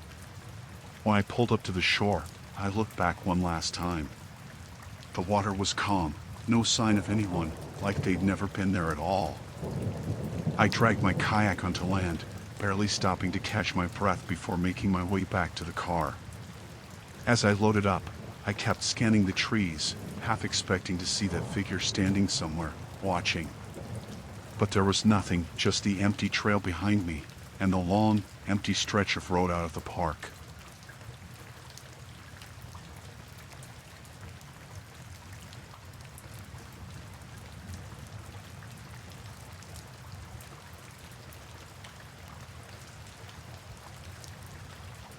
I'd been planning the solo trip for a while. Redwood National Park is one of those places you hear about, with trees so tall and thick it feels like stepping into a different world.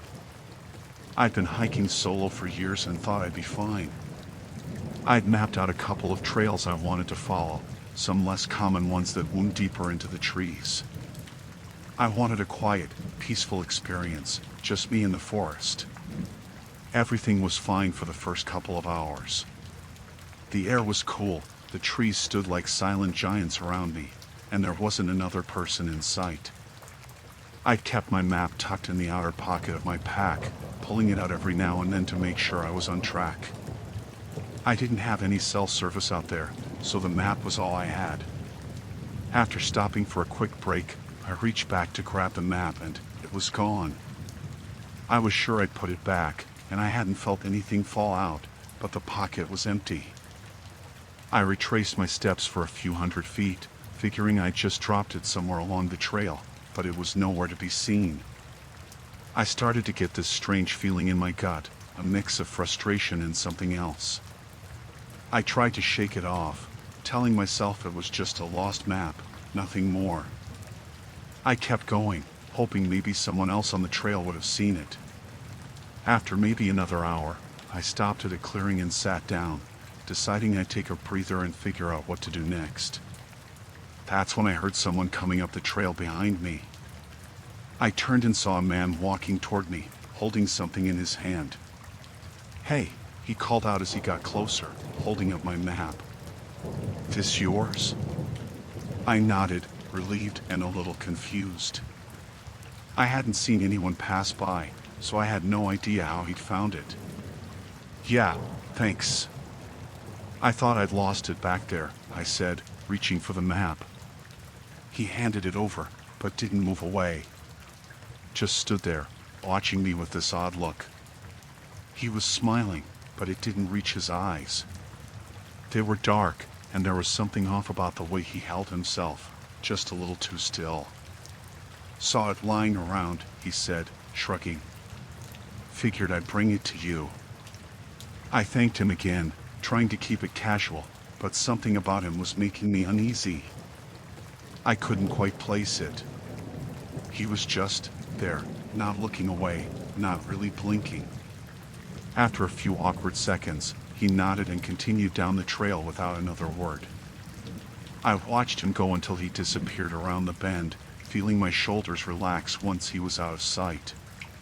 Then I looked down at the map, planning to check where I was. That's when I noticed the marks. They hadn't been there before. Small, faint symbols and lines, scribbled in what looked like pencil. They were messy, just a few lines and dots in odd places, leading off the main trail into areas I hadn't planned to explore. It was like someone had traced a different path, a winding route that I didn't recognize. A chill ran down my spine. I didn't remember seeing these marks when I'd first opened the map. I knew that map well. I'd spent hours studying it before the trip. These markings were new. I tried to brush it off, telling myself maybe I'd missed them, or maybe it was something left over from whoever had used it before me. But as I traced the route with my finger, a strange feeling started to creep over me. It was leading deeper into the park, off the main paths, away from where I planned to go.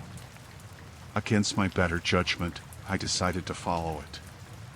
I don't know why, maybe it was curiosity, maybe something else. But as I walked, that sense of unease grew stronger. The trees seemed closer together, the shadows darker. The air felt heavier, thicker, like it was pressing down on me. After about half an hour, I noticed the silence. No birds, no wind, just the sound of my own footsteps on the trail. I'd never felt so alone, so isolated. I stopped, looked around, and realized I wasn't on any recognizable trail anymore. Just a thin path winding between the trees, barely wide enough to walk through. I pulled out the map again, checking the markings. They led further in, twisting and turning in ways that didn't make sense. The deeper I went, the more the forest seemed to close in around me. My skin started to crawl, like I was being watched. I glanced over my shoulder, half expecting to see someone there, but there was no one. Then I heard it, a faint rustling, like footsteps behind me. I whipped around, but the path was empty. The sound stopped as soon as I turned, but my heart was pounding.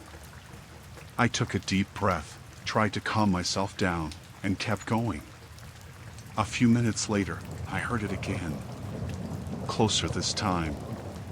Footsteps, slow and steady, matching my pace.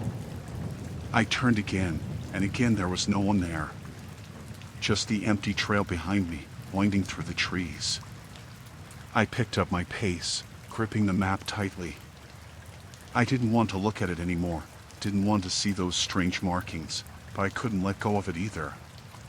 It felt like the only thing keeping me grounded, even though it was the thing that had led me here. The footsteps kept following, always just behind me, stopping whenever I stopped, getting closer each time. I tried to convince myself it was just my imagination, just the sound of my own footsteps echoing in the silence, but deep down, I knew I wasn't alone. After what felt like hours, I stumbled into another clearing, breathless and on edge. I looked around, hoping to see a familiar landmark, something that would tell me I was close to getting back. But there was nothing, just more trees, stretching endlessly in every direction. Then, out of the corner of my eye, I saw movement. I turned, heart racing, and saw the man from earlier, standing at the edge of the clearing, watching me. He wasn't smiling this time. He was just staring, his eyes cold and unblinking. "How did you get here?" I stammered, my voice barely a whisper. He didn't answer. Just kept staring, his head tilted slightly, like he was studying me. My heart was pounding so hard I thought it might burst. I wanted to run, but my legs felt rooted to the spot. Slowly, he lifted his hand and pointed down at the map in my hand, his finger tracing the same strange route I'd followed to get here. "You're not supposed to be here," he said, his voice low and flat. I turned and ran, not looking back. I didn't care where I was going, didn't care if I was following the path anymore. I just needed to get away. The forest blurred around me as I ran, branches scratching at my arms, roots catching at my feet.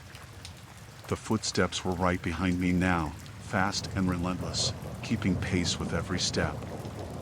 I don't know how long I ran, but eventually, I burst out onto a familiar trail, gasping for breath. I didn't stop, didn't look back until I reached the trailhead, where my car was parked. Only then did I turn around, half expecting to see him standing there, watching me. But there was no one. Just the empty trail stretching back into the trees, as if nothing had happened. I climbed into my car, threw the map onto the passenger seat, and drove away as fast as I could. I didn't look at it again until I got home. When I finally unfolded it, the strange markings were gone, vanished without a trace.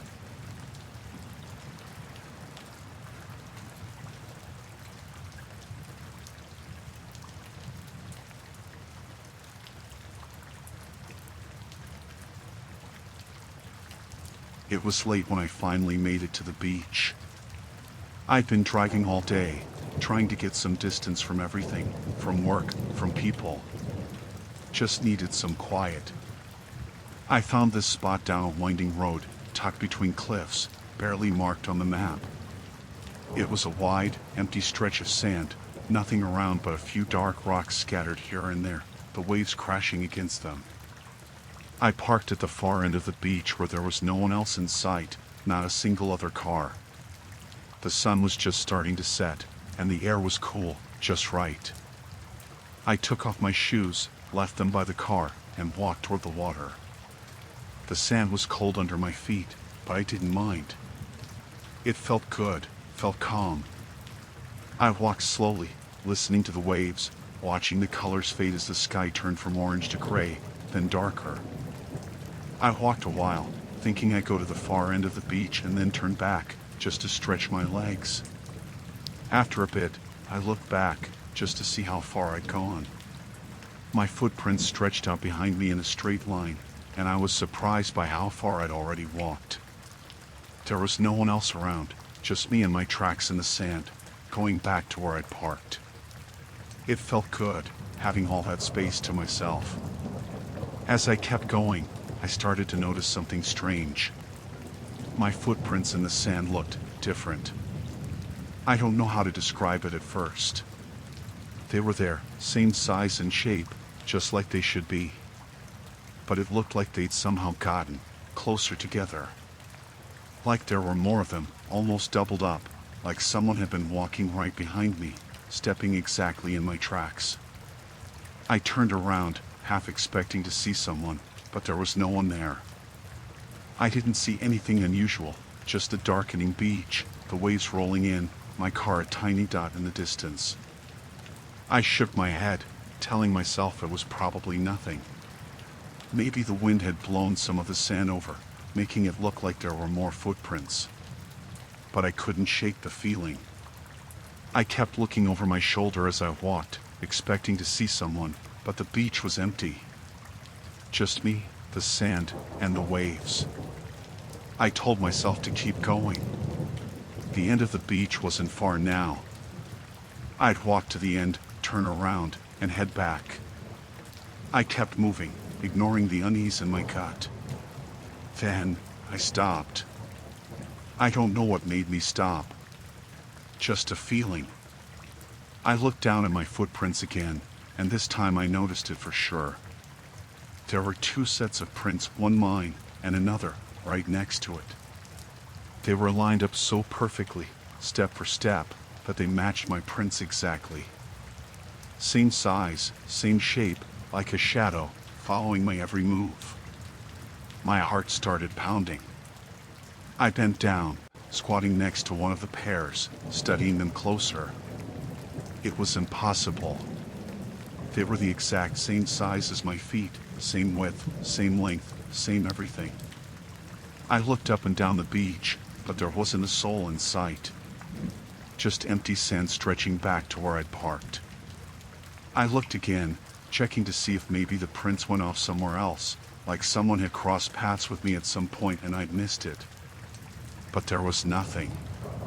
The tracks started right behind me, as if someone had just appeared and followed me exactly, step for step. I took a deep breath, tried to shake it off, and started walking back the way I'd come, heading toward my car. I kept my eyes forward, telling myself it was just some strange trick of the sand, maybe something to do with the way the light was fading. I kept moving, determined not to look back. But after a few steps, I couldn't help myself. I looked down, and my stomach twisted. The footprints were still there, right behind me, matching every single step. It was like someone was walking a few inches behind me, close enough that if I stopped, they would bump into me. I felt a chill run down my spine, the kind that makes the hair on the back of your neck stand up. I kept going, faster now, my heart pounding. I didn't want to look back, but I could feel it, feel the presence of those steps behind me, matching every move I made.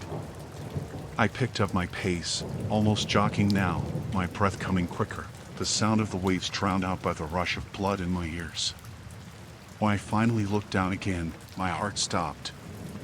There, right beside my own tracks, were those same exact prints, step for step, as if they'd been etched into the sand at the same moment mine were. I glanced behind me, expecting to see someone finally, a person who could explain this, anything that made sense. But there was nothing. Just that same empty beach, fading into darkness. I broke into a run, not caring about how it looked or who might be watching from a distance. I ran as fast as I could, toward the spot where I'd parked my car, not looking down, not wanting to see if the tracks were still there, if they were still matching my every step. My feet pounded against the sand, and I could hear the sound of my own breaths, coming hard and fast. When I reached my car, I threw myself into the driver's seat, slamming the door shut behind me. I locked the doors, my hands shaking, and looked back at the beach through the window. The sun had almost completely set, casting everything in shadows, and for a second, I thought I saw a figure standing there, right where my last set of footprints stopped. But when I blinked, it was gone. I took a deep breath, trying to steady myself, and started the engine. I didn't look back as I drove away, didn't want to see the beach, the sand, or the tracks that might still be there, waiting. I just wanted to get as far away from that place as possible. It's been a few days since then, and I can't stop thinking about it. I keep checking my rearview mirror when I drive, glancing over my shoulder, feeling like there's someone just behind me, close enough to touch. I've tried to explain it to myself 100 different ways, tried to tell myself it was just shadows or some strange illusion. But every time I close my eyes, I see those footprints in the sand, perfect copies of my own, following right behind, step for step.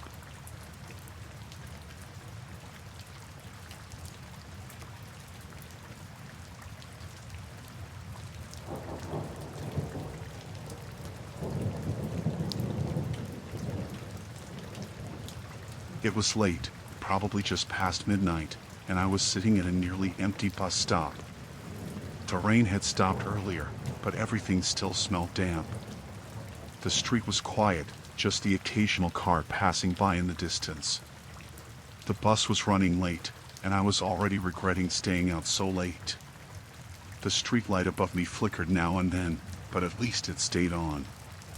The only other person there was a man sitting a little further down the bench, slumped forward with his elbows on his knees.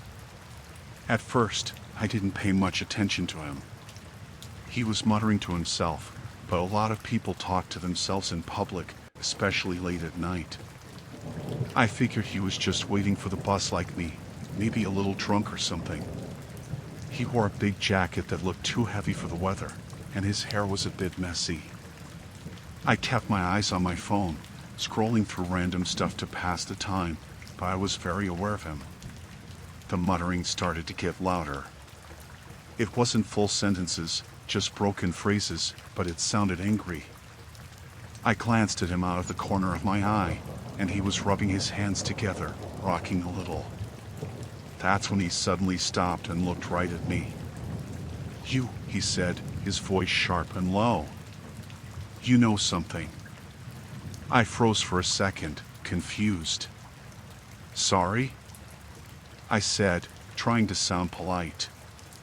"You know about her," he said, leaning forward. His eyes were bloodshot, and he had this intensity about him that made my stomach knot. "You've seen her, haven't you?" "My daughter." "You've seen her?" I shook my head quickly. "No, I don't know what you're talking about. I'm just waiting for the bus." He stood up, and that's when I started to feel real fear. He wasn't a big man, but there was something about the way he moved that made me feel trapped. He stepped closer, his hands clenching and unclenching at his sides. "Don't lie to me," he said, his voice rising.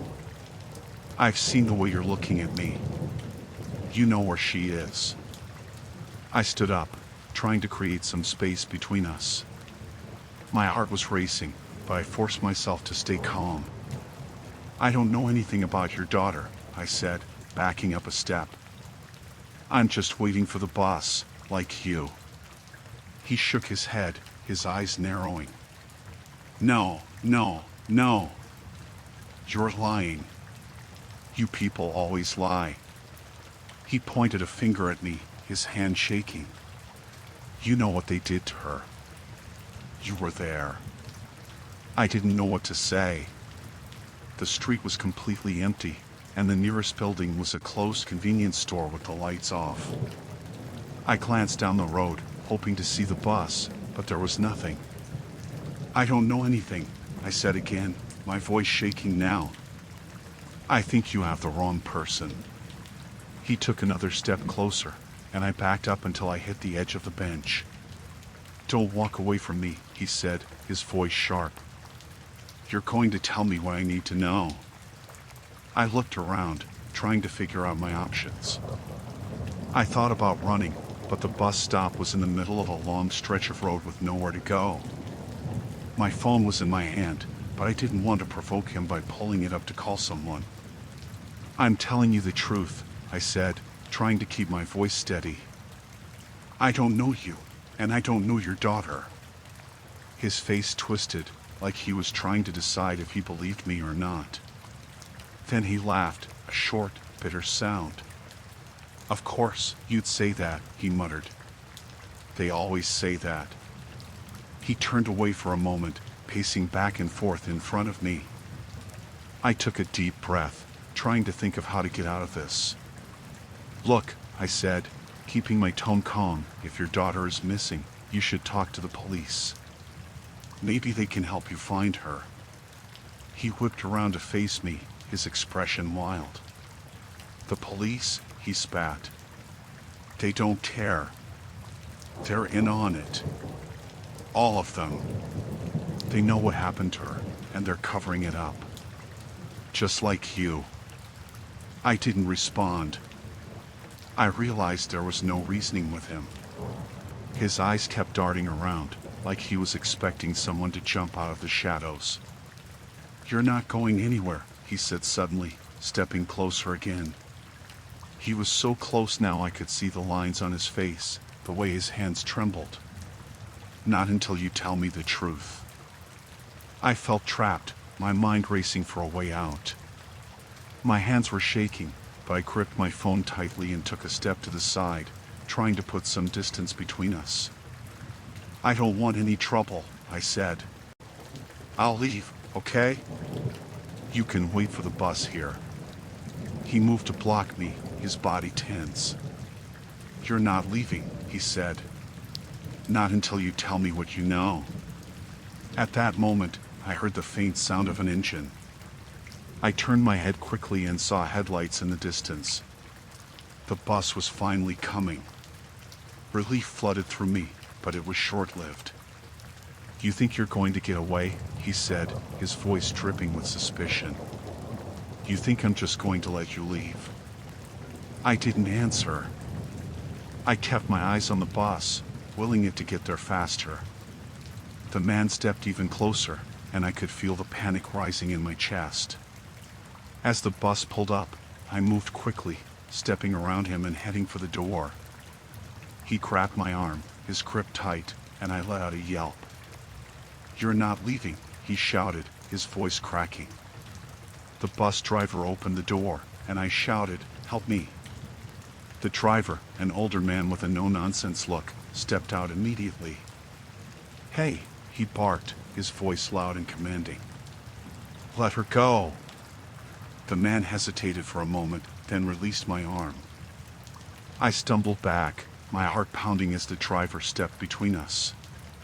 Get on the bus, the driver said, not taking his eyes off the man. I didn't need to be told twice. I climbed on, my hands still shaking as I found a seat near the front.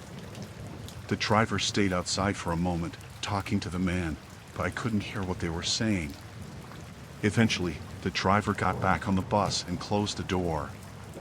He didn't say anything, just gave me a nod before starting the engine and pulling away. I didn't look back. I didn't want to see if the man was still there, watching as we drove off. All I could think about was getting home, locking my door, and never taking that late bus again.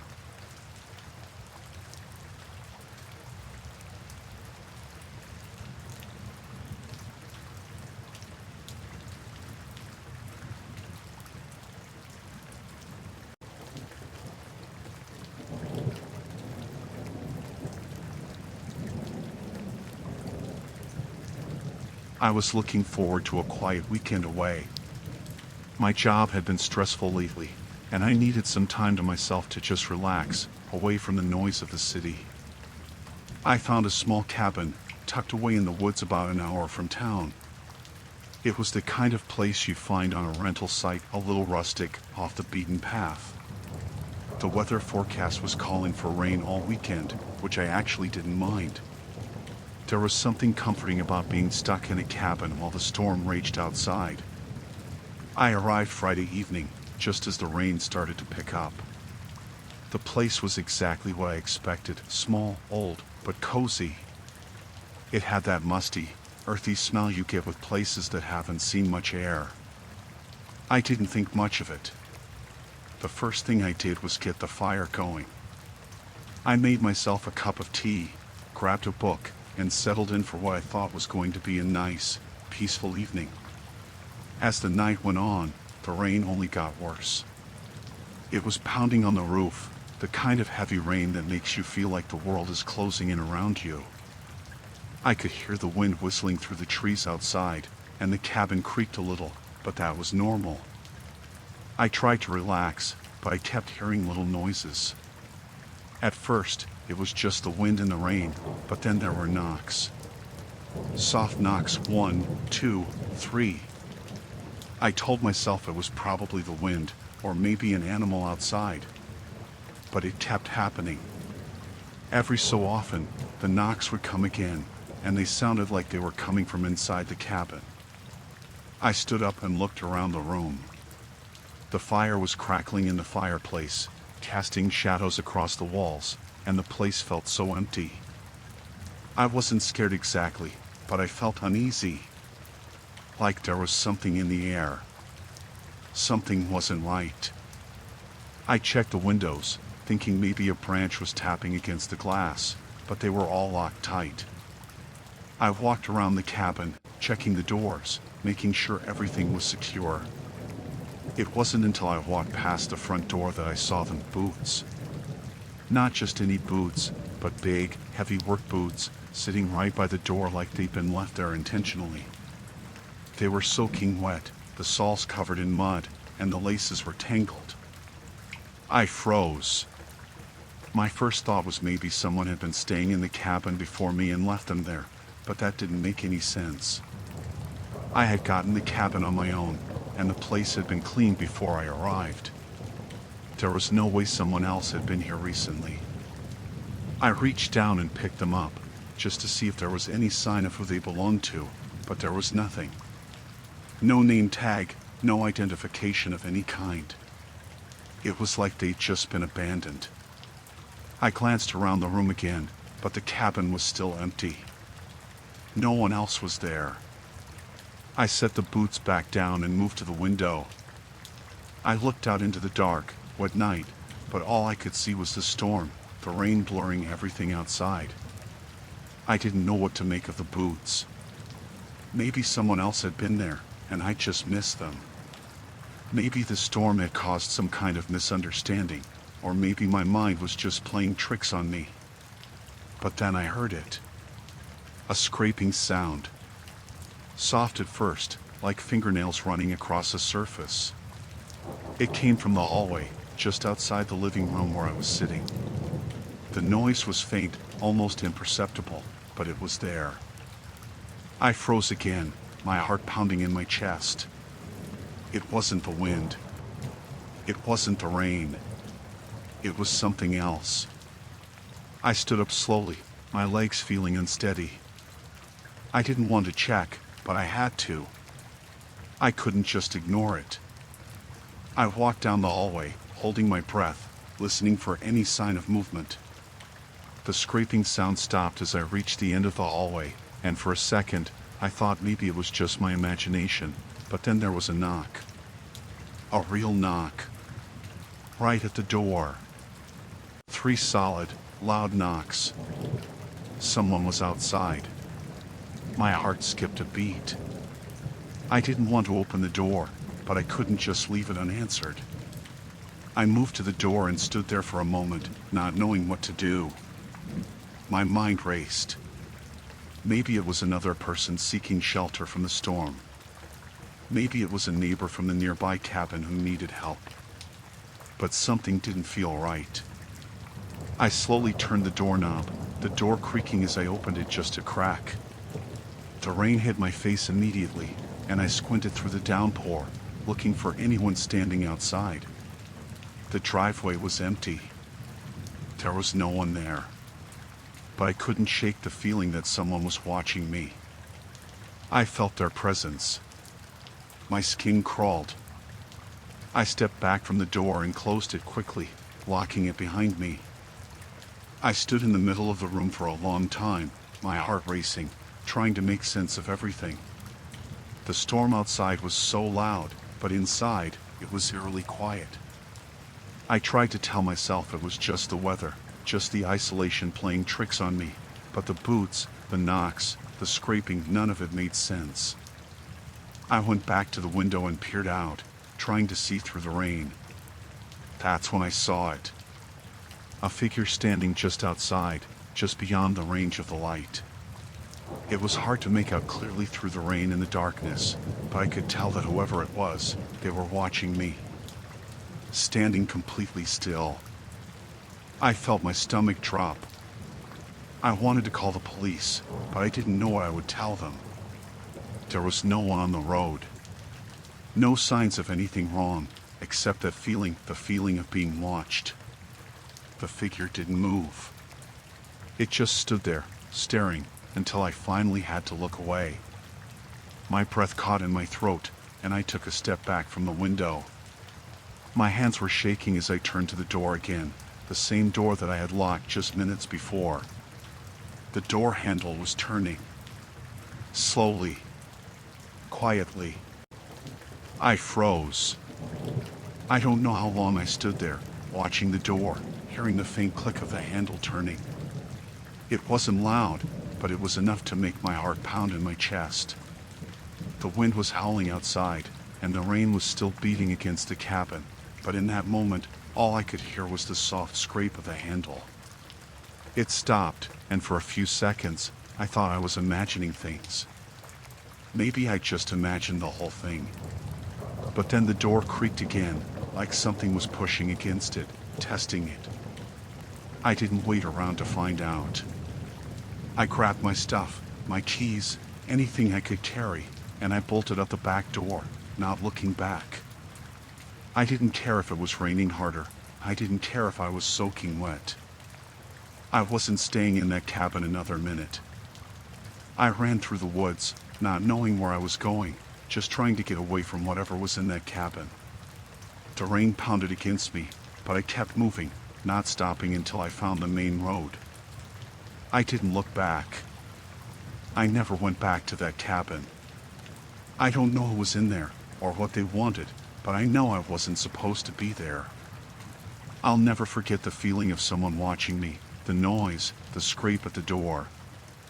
Every time I close my eyes, I can still hear it. And every time I pass that area on a road trip, I take the long way around.